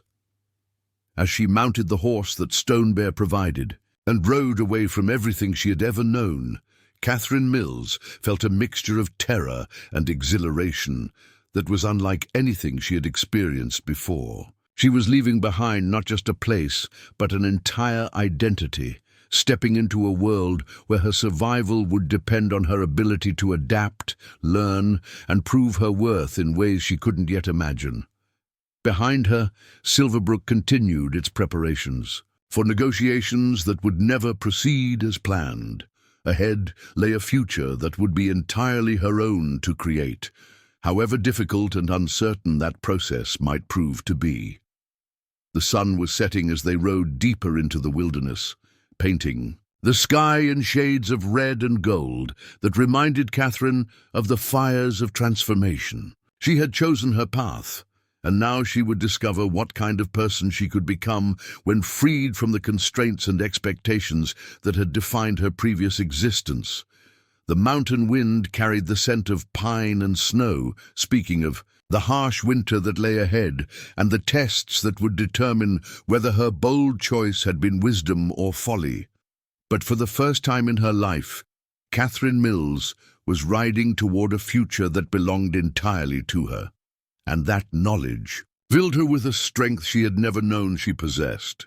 The journey to Stone Bear's winter camp took 3 days through terrain that challenged every assumption Catherine had held about her own physical and mental capabilities. They traveled along ancient paths that wound between towering peaks and across high meadows where the grass crunched underfoot with morning frost, following routes that had been used by generations of Comanche hunters and warriors but were invisible to European eyes. Stone Bear and his companions moved through this landscape with an efficiency that bordered on the supernatural, reading signs in the wind and weather that allowed them to avoid both natural hazards and human enemies. They knew where to find water in an apparently barren country, how to shelter from sudden storms that could kill the unprepared, and which valleys offered safe passage while others concealed deadly ambushes. Catherine learned more about survival in those 3 days than she had in 17 years of frontier life. She discovered muscles she hadn't known she possessed, developed calluses in new places, and pushed her body beyond limits she had thought were absolute. But more importantly, she began to understand the fundamental differences between merely existing in a harsh environment and truly belonging to it. The Comanche didn't fight the wilderness.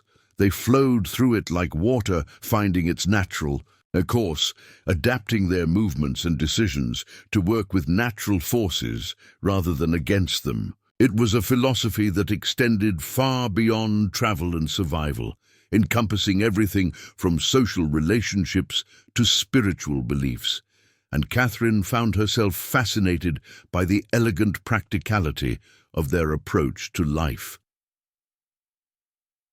On the second night, as they sat around a carefully concealed fire in a canyon that provided both shelter and concealment, Stone Bear began teaching Catherine basic elements of Comanche language and customs.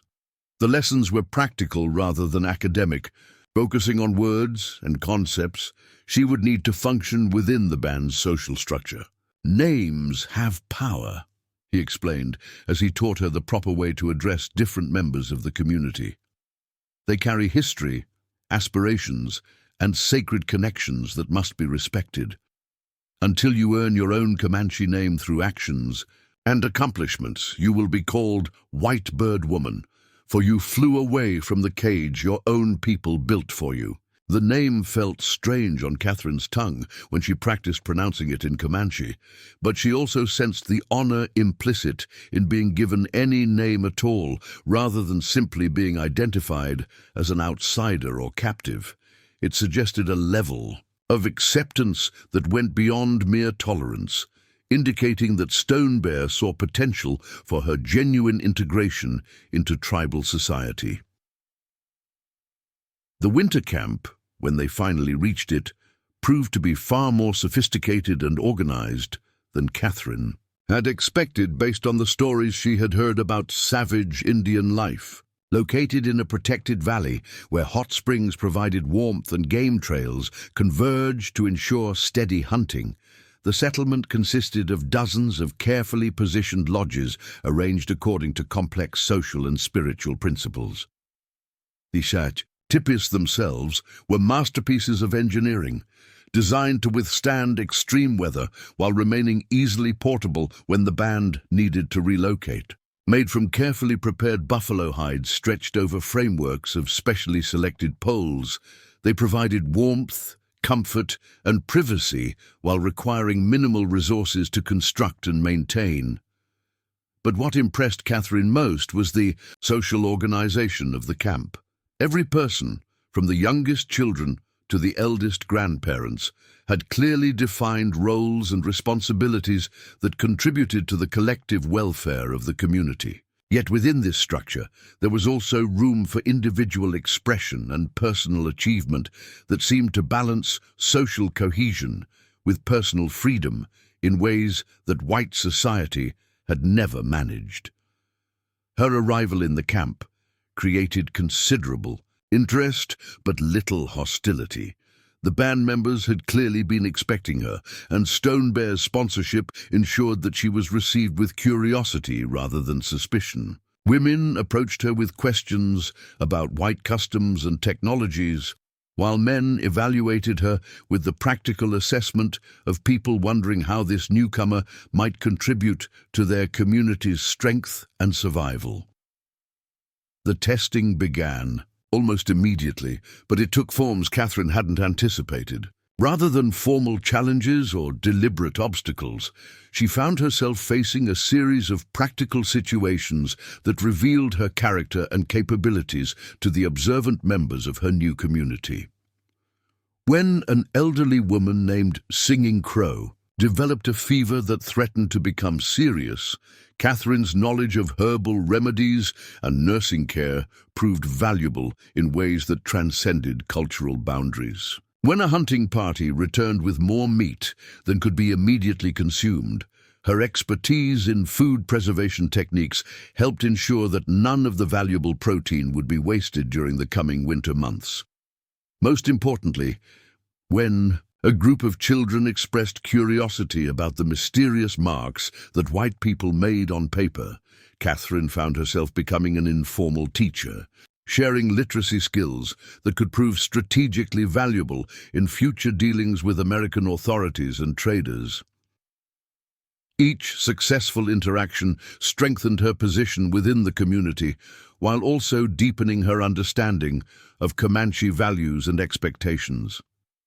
She learned that generosity was considered the highest virtue, that courage was measured not just by actions in battle, but by willingness to sacrifice personal comfort for community welfare, and that wisdom was valued above wealth or political power. The transformation wasn't just social, but deeply personal. Living among people who valued her contributions rather than her symbolic importance, Catherine began to discover aspects of herself that had been suppressed or ignored during her previous life. She found that she possessed leadership qualities that emerged when she was trusted with responsibility, creative abilities that flourished when given proper outlets, and a capacity for joy that had been buried under years of mere survival. The news from Silverbrook, when it finally reached the winter camp through the network of scouts and messengers that connected various Comanche bands, confirmed Stone Bear's predictions about the failure of Blackwood's diplomatic initiatives. The attempted negotiations had indeed proceeded as scheduled, but they had collapsed in accusations and recriminations when the Comanche delegates revealed their knowledge of the government's true intentions. Rather than the cooperative agreement Blackwood had hoped to achieve, The meeting had crystallized opposition among previously neutral tribal factions and accelerated preparations for the military confrontation that both sides now saw as inevitable. The revelation that Silverbrook was an intelligence operation rather than a legitimate mining venture had destroyed any remaining trust between the parties and guaranteed that future interactions would be hostile rather than diplomatic. More personally, disturbing was the news that Catherine's disappearance had been discovered shortly after the failed negotiations, leading to wild speculation about her fate and motives. Some at Silverbrook believed she had been kidnapped by hostile Indians, while others suspected she had been murdered by government agents who feared she knew too much about their operations. A few, including Samuel Creek, who had returned to find the camp in upheaval, suggested that she might have escaped deliberately after discovering the truth about her intended role. The territorial authorities had responded to these developments by increasing military pressure in the region, bringing in additional troops and beginning construction of fortified positions that would support more aggressive operations against Comanche territories. The peaceful resolution that might have been possible through genuine negotiation had been replaced by preparations for a war that would devastate both sides regardless of who emerged victorious. Yet even as this larger conflict developed around them, Catherine found herself experiencing a personal transformation that had nothing to do with politics or territorial disputes. For the first time in her life, she was living among people who valued her for who she was rather than what she represented, who offered her opportunities for growth and contribution rather than mere survival. Under the patient tutelage of Singing Crow and other elder women, she learned traditional crafts that connected her to generations of Comanche wisdom and artistry. She mastered the intricate beadwork that decorated ceremonial clothing, developed skills in hide preparation and garment construction, and acquired knowledge of plant medicines that could treat everything from minor injuries to serious illnesses. More importantly, she began to understand the spiritual beliefs that gave meaning and coherence to Comanche life. The connection between human communities and the natural world, the importance of living in harmony with seasonal cycles and natural rhythms, the concept of personal power that could be developed through discipline and vision, all of these ideas resonated with aspects of her own experience that she had never been able to articulate within the framework of white Christian society. As winter deepened and the mountain passes became impassable, effectively isolating the camp from outside contact, Catherine settled into routines that felt more natural and satisfying than anything she had experienced in her previous life. She woke each morning eager to contribute to the community's welfare, spent her days learning and teaching in equal measure, and fell asleep each night with the deep satisfaction that came from meaningful work and genuine acceptance. The transformation was so complete that when spring finally arrived, and scouts brought news that the territorial war had indeed erupted with devastating consequences for both sides, Catherine felt only distant sadness for the destruction rather than any urge to return to her former world. Silverbrook had been abandoned after a series of raids that made its position untenable, its personnel scattered to other assignments or casualty lists. The mining operation that had served as cover for intelligence activities was now just another failed enterprise in a region where violence had made economic development impossible. Blackwood himself had been killed during one of the early engagements. His body found stripped of valuables, but otherwise treated with the respect that Comanche warriors traditionally showed to brave enemies. His death had effectively ended the government's efforts to establish permanent intelligence operations in the high country, though the broader conflict continued to rage across an ever-widening area.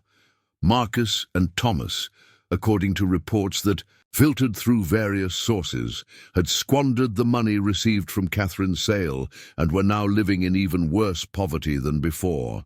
The $500 that had seemed like such a fortune had been consumed by gambling, drinking, and poor investments, leaving them no better off than they had been before their windfall. Thomas had reportedly joined the territorial militia in hopes of earning steady pay, while Marcus had simply disappeared into the anonymity of frontier desperation. Catherine listened to these reports with the detached interest of someone hearing news about strangers. The people and places that had once defined her entire world now seemed like characters from a story she had read long ago, interesting but irrelevant to her current reality. Her new reality centered around a life she was building with Stone Bear, whose respect for her courage and capabilities had gradually evolved into something deeper and more personal. Their relationship had developed slowly, built on shared experiences and mutual trust rather than romantic passion or political convenience. When they finally decided to formalize their union, according to Comanche custom, it represented the culmination of Catherine's transformation from victim to full participant in her chosen community.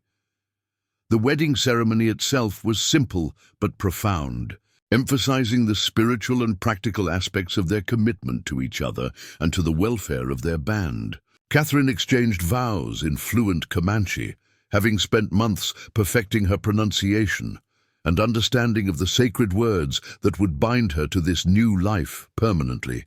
As she stood beside Stone Bear in the spring sunshine, surrounded by people who had become her true family, Catherine reflected on the journey that had brought her to this moment. The desperate girl who had been sold like livestock seemed like a different person entirely, someone whose suffering and struggle had been necessary steps in a process of becoming that she couldn't have imagined when it began.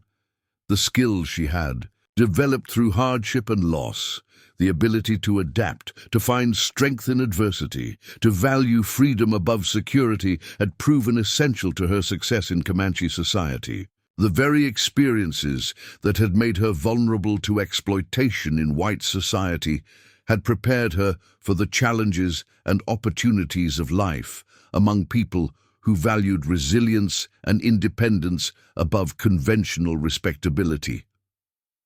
Years later, when traders and peace commissioners would occasionally encounter Catherine during their visits to various Comanche camps, they would find it difficult to believe that this confident, accomplished woman had once been the frightened girl sold to a mining camp for $500. She had become a respected member of her adopted community, valued for her wisdom in dealing with white authorities, her skills as a healer and teacher, and her unwavering loyalty to the people who had given her the freedom to become herself.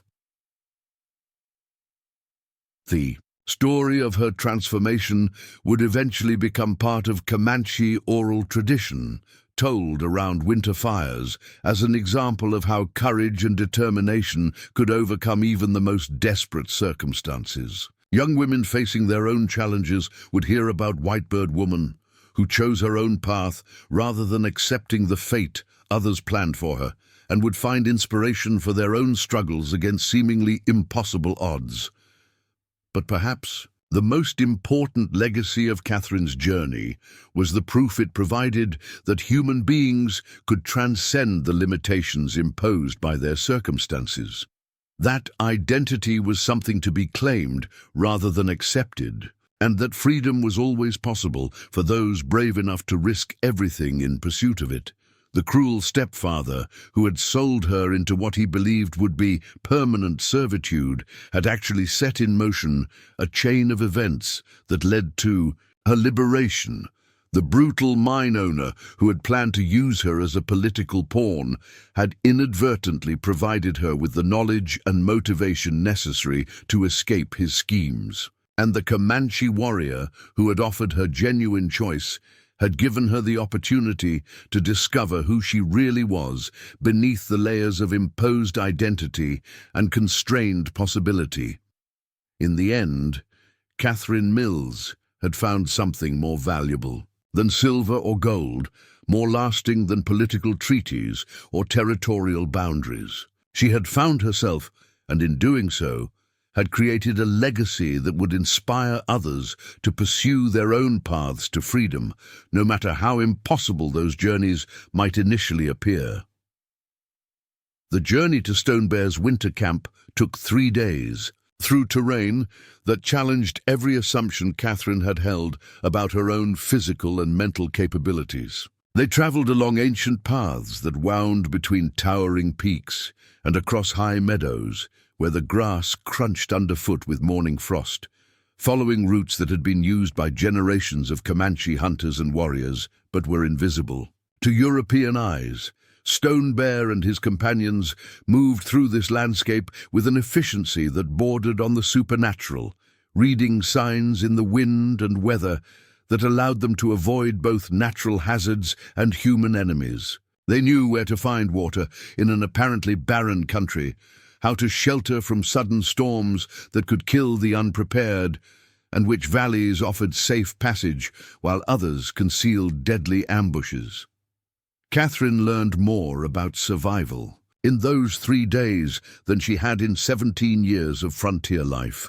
She discovered muscles she hadn't known she possessed, developed calluses in new places, and pushed her body beyond limits she had thought were absolute. But more importantly, she began to understand the fundamental differences between merely existing in a harsh environment and truly belonging to it. The Comanche didn't fight the wilderness. They flowed through it like water finding its natural course, adapting their movements and decisions to work with natural forces rather than against them. It was a philosophy that extended far beyond travel and survival, encompassing everything from social relationships to spiritual beliefs, and Catherine found herself fascinated by the elegant practicality of their approach to life. On the second night, as they sat around a carefully concealed fire in a canyon that provided both shelter and concealment, Stone Bear began teaching Catherine basic elements of Comanche language and customs. The lessons were practical rather than academic, focusing on words and concepts she would need to function within the band's social structure. "Names have power," he explained, as he taught her the proper way to address different members of the community. "They carry history, aspirations, and sacred connections that must be respected.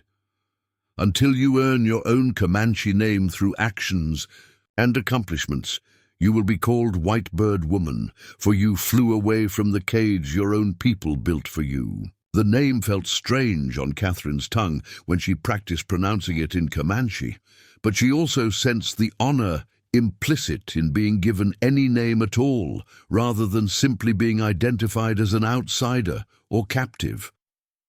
It suggested a level of acceptance that went beyond mere tolerance, indicating that Stone Bear saw potential for her genuine integration into tribal society. The winter camp, when they finally reached it, proved to be far more sophisticated and organized than Catherine had expected based on the stories she had heard about savage Indian life. Located in a protected valley, where hot springs provided warmth and game trails converged to ensure steady hunting, the settlement consisted of dozens of carefully positioned lodges arranged according to complex social and spiritual principles. The tipis themselves were masterpieces of engineering, designed to withstand extreme weather while remaining easily portable when the band needed to relocate. Made from carefully prepared buffalo hides stretched over frameworks of specially selected poles, they provided warmth, comfort, and privacy, while requiring minimal resources to construct and maintain. But what impressed Catherine most was the social organization of the camp. Every person, from the youngest children to the eldest grandparents, had clearly defined roles and responsibilities that contributed to the collective welfare of the community. Yet within this structure, there was also room for individual expression and personal achievement that seemed to balance social cohesion with personal freedom in ways that white society had never managed. Her arrival in the camp created considerable interest but little hostility. The band members had clearly been expecting her, and Stonebear's sponsorship ensured that she was received with curiosity rather than suspicion. Women approached her with questions about white customs and technologies, while men evaluated her with the practical assessment of people wondering how this newcomer might contribute to their community's strength and survival. The testing began almost immediately, but it took forms Catherine hadn't anticipated. Rather than formal challenges or deliberate obstacles, she found herself facing a series of practical situations that revealed her character and capabilities to the observant members of her new community. When an elderly woman named Singing Crow developed a fever that threatened to become serious, Catherine's knowledge of herbal remedies and nursing care proved valuable in ways that transcended cultural boundaries. When a hunting party returned with more meat than could be immediately consumed, her expertise in food preservation techniques helped ensure that none of the valuable protein would be wasted during the coming winter months. Most importantly, when a group of children expressed curiosity about the mysterious marks that white people made on paper, Catherine found herself becoming an informal teacher, sharing literacy skills that could prove strategically valuable in future dealings with American authorities and traders. Each successful interaction strengthened her position within the community, while also deepening her understanding of Comanche values and expectations. She learned that generosity was considered the highest virtue, that courage was measured not just by actions in battle, but by willingness to sacrifice personal comfort for community welfare, and that wisdom was valued above wealth or political power. The transformation wasn't just social, but deeply personal. Living among people who valued her contributions rather than her symbolic importance, Catherine began to discover aspects of herself that had been suppressed or ignored during her previous life. She found that she possessed leadership qualities that emerged when she was trusted with responsibility, creative abilities that flourished when given proper outlets, and a capacity for joy that had been buried under years of mere survival. The news from Silverbrook, when it finally reached the winter camp through the network of scouts and messengers that connected various Comanche bands, confirmed Stonebear's predictions about the failure of Blackwood's diplomatic initiatives. The attempted negotiations had indeed proceeded as scheduled, but they had collapsed in accusations and recriminations when the Comanche delegates revealed their knowledge of the government's true intentions. Rather than the cooperative agreement Blackwood had hoped to achieve, the meeting had crystallized opposition among previously neutral tribal factions and accelerated preparations for the military confrontation that both sides now saw as inevitable. The revelation that Silverbrook was an intelligence operation rather than a legitimate mining venture had destroyed any remaining trust between the parties and guaranteed that future interactions would be hostile rather than diplomatic. More personally, disturbing was the news that Catherine's disappearance had been discovered shortly after the failed negotiations, leading to wild speculation about her fate and motives. Some at Silverbrook believed she had been kidnapped by hostile Indians, while others suspected she had been murdered by government agents who feared she knew too much about their operations. A few, including Samuel Creek, who had returned to find the camp in upheaval, suggested that she might have escaped deliberately after discovering the truth about her intended role. The territorial authorities had responded to these developments by increasing military pressure in the region, bringing in additional troops and beginning construction of fortified positions that would support more aggressive operations against Comanche territories. The peaceful resolution that might have been possible through genuine negotiation had been replaced by preparations for a war that would devastate both sides regardless of who emerged victorious.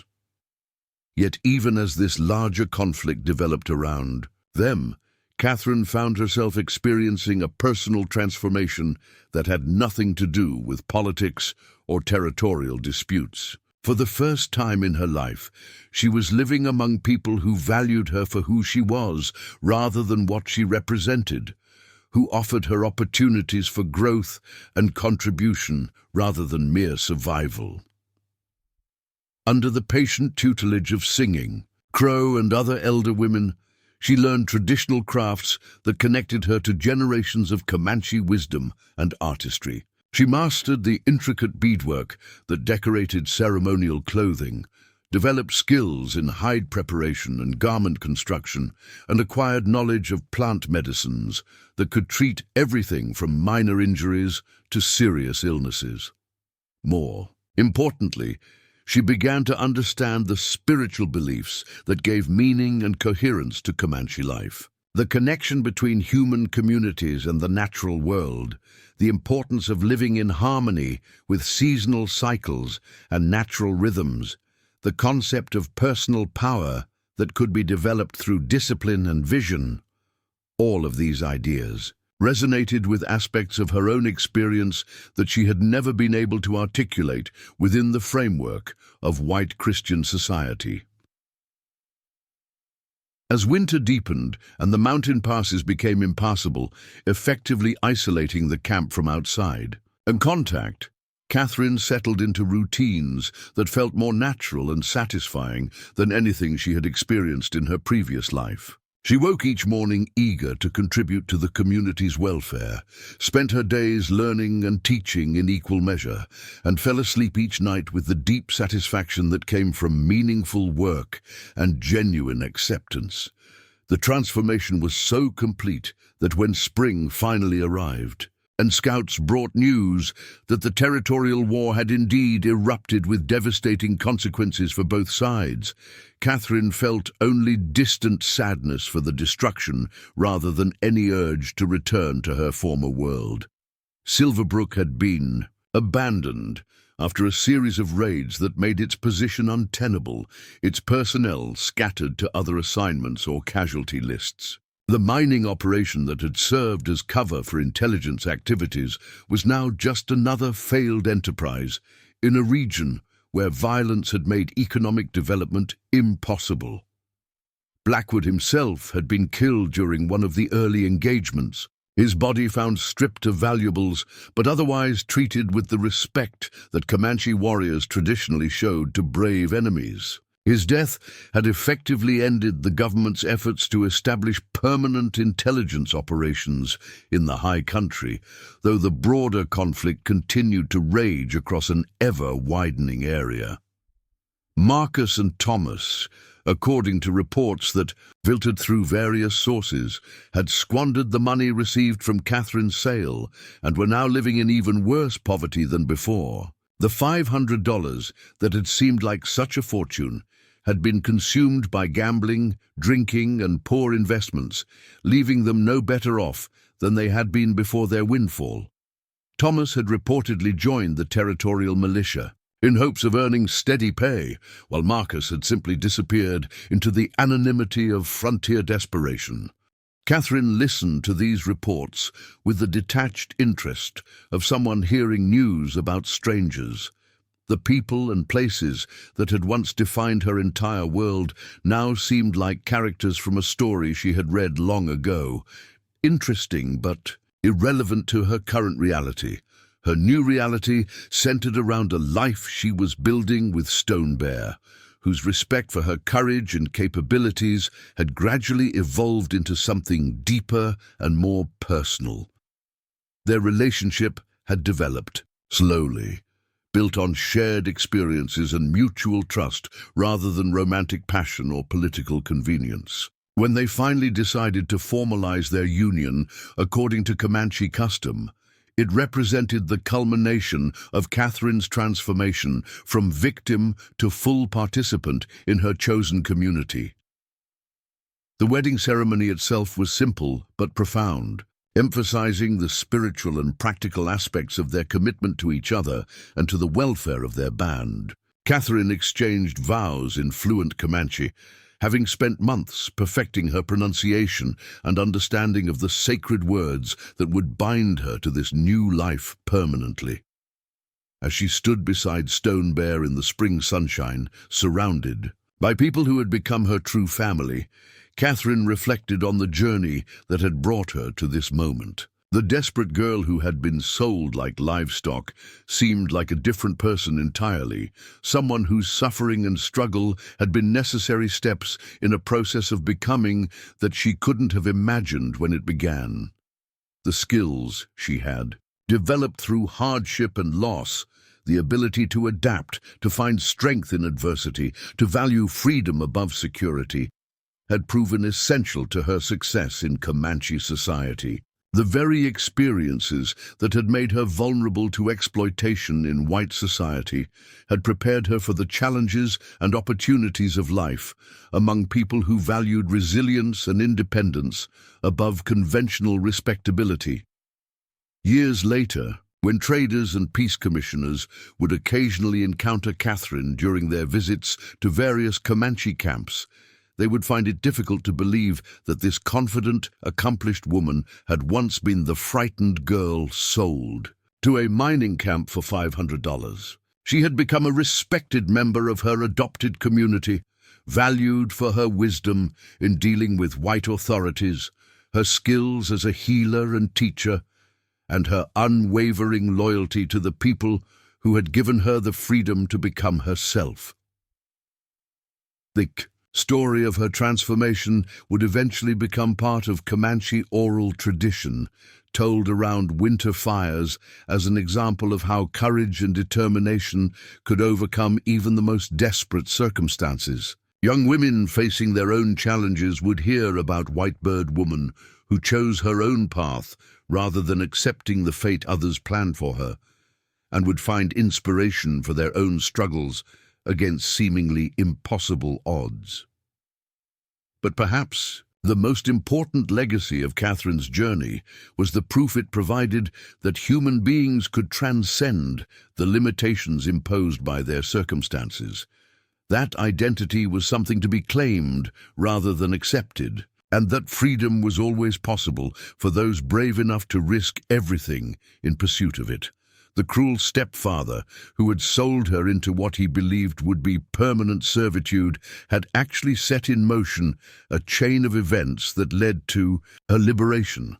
The brutal mine owner who had planned to use her as a political pawn had inadvertently provided her with the knowledge and motivation necessary to escape his schemes. And the Comanche warrior who had offered her genuine choice had given her the opportunity to discover who she really was beneath the layers of imposed identity and constrained possibility.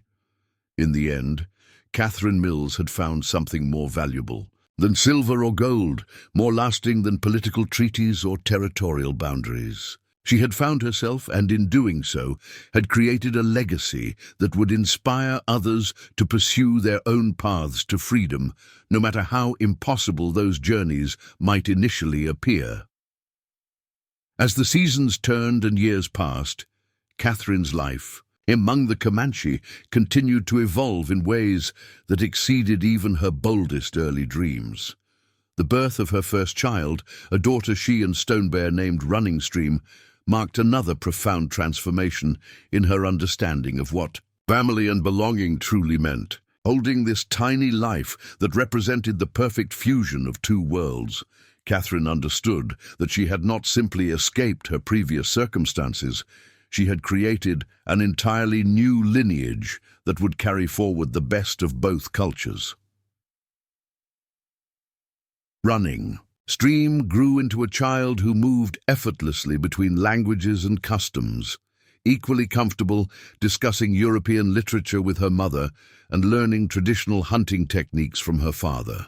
She embodied the possibility of synthesis rather than conflict, proving that different ways of life could enrich rather than threaten each other when approached with respect and genuine understanding. The child's existence also gave Catherine new insights into the broader historical forces that were reshaping the American frontier.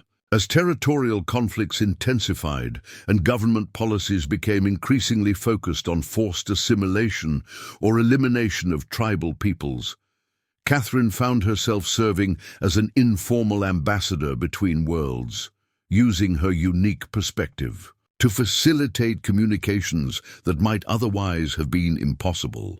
Her reputation as someone who could bridge cultural divides spread beyond her immediate band, and she occasionally found herself invited to participate in negotiations between Comanche leaders and territorial officials who had learned to respect her judgment and honesty. These meetings were often tense and difficult, but Catherine's presence sometimes made the difference between productive dialogue and violent confrontation. During one particularly crucial negotiation, when a territorial governor was threatening military action against several Comanche bands accused of raiding white settlements, Catherine's intervention helped reveal that the actual raiders were renegade whites who had been systematically stealing livestock and blaming Indian neighbors to cover their crimes. Her ability to understand both the evidence and the motivations of all parties involved prevented a war that would have devastated the region. These diplomatic successes enhanced her standing within Comanche society while also earning grudging respect from white authorities who came to value her unique capabilities. She was no longer simply white-bird woman who had escaped captivity. She had become a bridge figure whose very existence challenged the assumptions that fueled frontier conflicts. The healing arts that Catherine had learned from singing crow and other traditional practitioners evolved into a comprehensive medical practice that combined indigenous knowledge with techniques she had acquired during her youth in white settlements. She became known throughout the region as someone who could treat conditions that baffled both tribal medicine people and territorial doctors, particularly injuries and illnesses that resulted from the cultural displacement and trauma affecting people on both sides of the frontier divide. Her medical reputation brought a steady stream of patients to the Comanche camps, including white settlers who had been abandoned by conventional medicine and tribal members suffering from diseases. Introduced by European contact, Catherine's clinic became a neutral space where people from different backgrounds could receive care without having to navigate the complex politics and prejudices that made such interactions dangerous elsewhere. One of her most remarkable cases involved treating Samuel Creek, who had been severely injured during a wagon accident while attempting to evacuate civilians from a settlement threatened by military action. Despite their complicated history, Catherine spent weeks nursing him back to health, using the opportunity to learn more about the ongoing deterioration of the situation around Silverbrook and its aftermath. Samuel's recovery became a testament to the healing that was possible when people moved beyond the artificial divisions imposed by racial and cultural conflicts. He left the Comanche camp with a profound appreciation for indigenous medical knowledge and a commitment to sharing more accurate information about tribal life among the white communities he served. As her second child arrived, a son, she and Stone Bear named Eagle's Flight, Catherine began documenting the traditional knowledge she was learning, creating written records that would preserve crucial information for future generations. Her journals contained detailed descriptions of medicinal plants and their uses, seasonal ceremonies and their spiritual significance, and the complex social structures that governed Comanche society. These writings would later prove invaluable to historians and anthropologists trying to understand the true nature of indigenous life before it was disrupted by forced relocation and cultural suppression. But Catherine's primary motivation was ensuring that her children would have access to both sides of their heritage, regardless of what political changes might affect their future circumstances. The establishment of her informal school within the winter camp represented another evolution in Catherine's role as a cultural bridge. Working with Comanche elders who wanted to ensure that traditional knowledge was passed down accurately, she developed educational programs that taught children both indigenous ways of life and the practical skills they would need to navigate an increasingly white-dominated world. Her students learned to read and write in English and Spanish as well as their native language, studied mathematics and natural sciences alongside traditional ecological knowledge, and developed diplomatic skills that would serve them well in future negotiations with territorial authorities. The school became a model for educational approaches that honored indigenous values while preparing young people for the realities of a changing world. The success of these educational initiatives attracted attention from reform-minded individuals within the territorial government who were beginning to question the wisdom of policies based entirely on conquest and assimilation. Catherine found herself corresponding with educators and politicians who were interested in developing more humane approaches to Indian relations, sharing insights that challenged prevailing assumptions about tribal capabilities and aspirations. Her influence extended beyond immediate political concerns to broader questions about the future of the American frontier. Through her writings and advocacy, Catherine helped articulate a vision of Western development that included rather than eliminated indigenous peoples, demonstrating that prosperity and progress were compatible with cultural diversity and mutual respect. The winter of her 5th year among the Comanche brought unexpected visitors to the camp. A delegation of territorial officials who had traveled specifically to meet with Catherine and discuss her perspective on regional conflicts. Led by a federal mediator named Jonathan Hartwell, the group included military officers, civilian administrators, and even a newspaper correspondent who was documenting changing attitudes toward Indian policy. The meetings that followed were unlike anything Catherine had experienced during her previous diplomatic activities. Rather than negotiating specific disputes or treaties, the discussions focused on fundamental questions about justice, citizenship, and the possibility of creating governmental structures that could accommodate multiple ways of life within the same geographical territory. Catherine's contributions to these conversations drew on everything she had learned during her remarkable journey from victim to leader. She spoke about the human costs of policies based on deception and exploitation, the economic benefits of cooperation versus conflict, and the spiritual poverty of societies that defined themselves primarily through what they opposed rather than what they affirmed. Her words carried special weight because of her unique background and obvious competence, but also because she spoke as someone who had chosen her current life rather than having it imposed upon her. The delegates could see that she was thriving rather than merely surviving, that her adoption of Comanche ways represented genuine preference rather than desperate necessity. The immediate results of these discussions were modest but significant. Several pending military actions were postponed, pending further negotiation. Trade relationships were established that benefited both communities, and protocols were developed for handling disputes that might otherwise escalate into violence.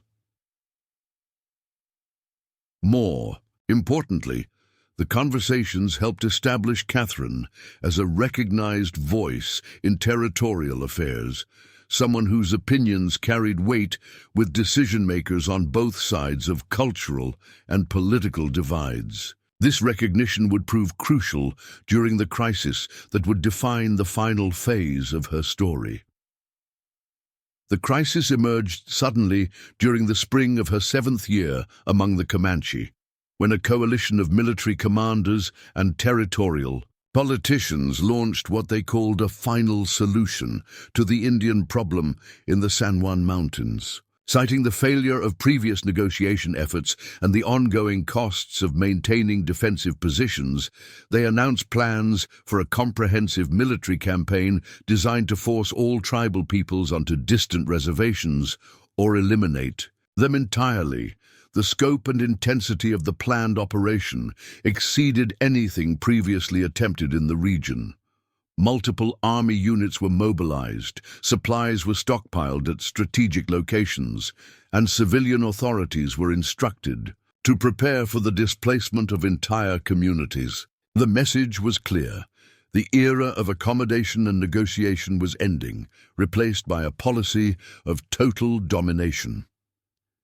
Catherine learned of these developments through the intelligence network that connected various Comanche bands, but also through her ongoing correspondence with reform-minded officials who were horrified by the extremism of the new approach. The military commanders had apparently convinced their superiors that Catherine's diplomatic successes represented weakness rather than progress, that indigenous peoples would never accept American authority unless it was imposed through overwhelming force. The response from Comanche leadership was swift and decisive. Rather than waiting for the military offensive to begin, they chose to act preemptively, launching a series of coordinated strikes against military installations and supply depots that caught their enemies completely unprepared. The attacks were carefully planned to minimize civilian casualties while inflicting maximum damage on military capabilities, demonstrating tactical sophistication that shocked commanders who had underestimated indigenous strategic thinking. Catherine found herself at the center of these military operations, not as a combatant, but as a coordinator and intelligence analyst whose understanding of both cultures proved invaluable for planning and execution. Her insights into American military thinking helped Comanche war leaders anticipate enemy movements and exploit weaknesses in their defensive preparations. But her most important contribution was developing and implementing protocols that protected non-combatants on both sides of the conflict. Working with tribal leaders and reformed-minded whites who opposed the military campaign, Catherine helped establish safe corridors for civilian evacuation and neutral zones where medical treatment could be provided regardless of cultural or political affiliations. These humanitarian efforts required extraordinary courage and skill, as Catherine often found herself operating in contested territory where she could be shot by either side if her identity or mission were misunderstood. Yet her reputation for honesty and her obvious commitment to protecting innocent people earned her respect even from military officers who considered her a traitor to her own race. The conflict that followed was brief but decisive, ending when territorial authorities realized that their military forces were outmatched by indigenous warriors who combined traditional tactics with strategic intelligence gathered through Catherine's networks. Rather than face a prolonged war that they were unlikely to win, government officials agreed to negotiate a comprehensive settlement that addressed the underlying causes of frontier conflicts. The treaty that emerged from these negotiations was unlike any previous agreement between indigenous peoples and territorial authorities. Instead of simply defining boundaries and exchange rates, it established mechanisms for ongoing cooperation and joint governance of disputed territories. It recognized indigenous peoples as equals rather than subjects, acknowledging their rights to maintain traditional ways of life while participating in the broader regional economy. Catherine's role in developing and implementing this groundbreaking agreement cemented her reputation as one of the most influential figures in frontier history. She had demonstrated that alternatives to conquest and assimilation were not only possible, but profitable, that diversity could be a source of strength rather than conflict when approached with wisdom and good faith. The personal satisfaction Catherine felt at these achievements was enhanced by the knowledge that her children would grow up in a world where their mixed heritage was celebrated rather than stigmatized, where they could draw freely on both cultural traditions without having to choose between them. Running Stream and Eagle's Flight would never face the impossible choices that had defined their mother's early life. never have to sacrifice essential parts of themselves to survive in societies that demanded conformity. As Catherine entered middle age, now recognized as one of the most respected leaders in the transformed San Juan territory, she often reflected on the extraordinary journey that had brought her from desperate victim to influential stateswoman. Every hardship she had endured, every choice she had made, every risk she had taken had contributed to a life that exceeded anything she could have imagined during those dark days in Marcus Brennan's cabin. The cruel stepfather who had sold her into what he believed would be permanent servitude had unknowingly set in motion a chain of events that would transform not just her individual fate, but the entire relationship between indigenous and European peoples in a vast region of the American frontier. The brutal mine owner who had planned to use her as a political pawn had inadvertently provided her with the knowledge and motivation necessary to become a bridge between worlds. The Comanche warrior who had offered her genuine choice had given her the foundation for building a legacy that would influence generations of people on both sides of cultural divides. Catherine Mills had proven that human beings could transcend the limitations imposed by their circumstances, that identity was something to be claimed rather than accepted, and that freedom was always possible for those brave enough to risk everything in pursuit of it. Her story would continue to inspire others long after she was gone, a testament to the transformative power of courage, wisdom, and the refusal to accept that things must always remain as they are. Up next, you've got two more standout stories right on your screen. If this one hits the mark, you won't want to pass these up. Just click and check them out. And don't forget to subscribe and turn on the notification bell so you don't miss any upload from us.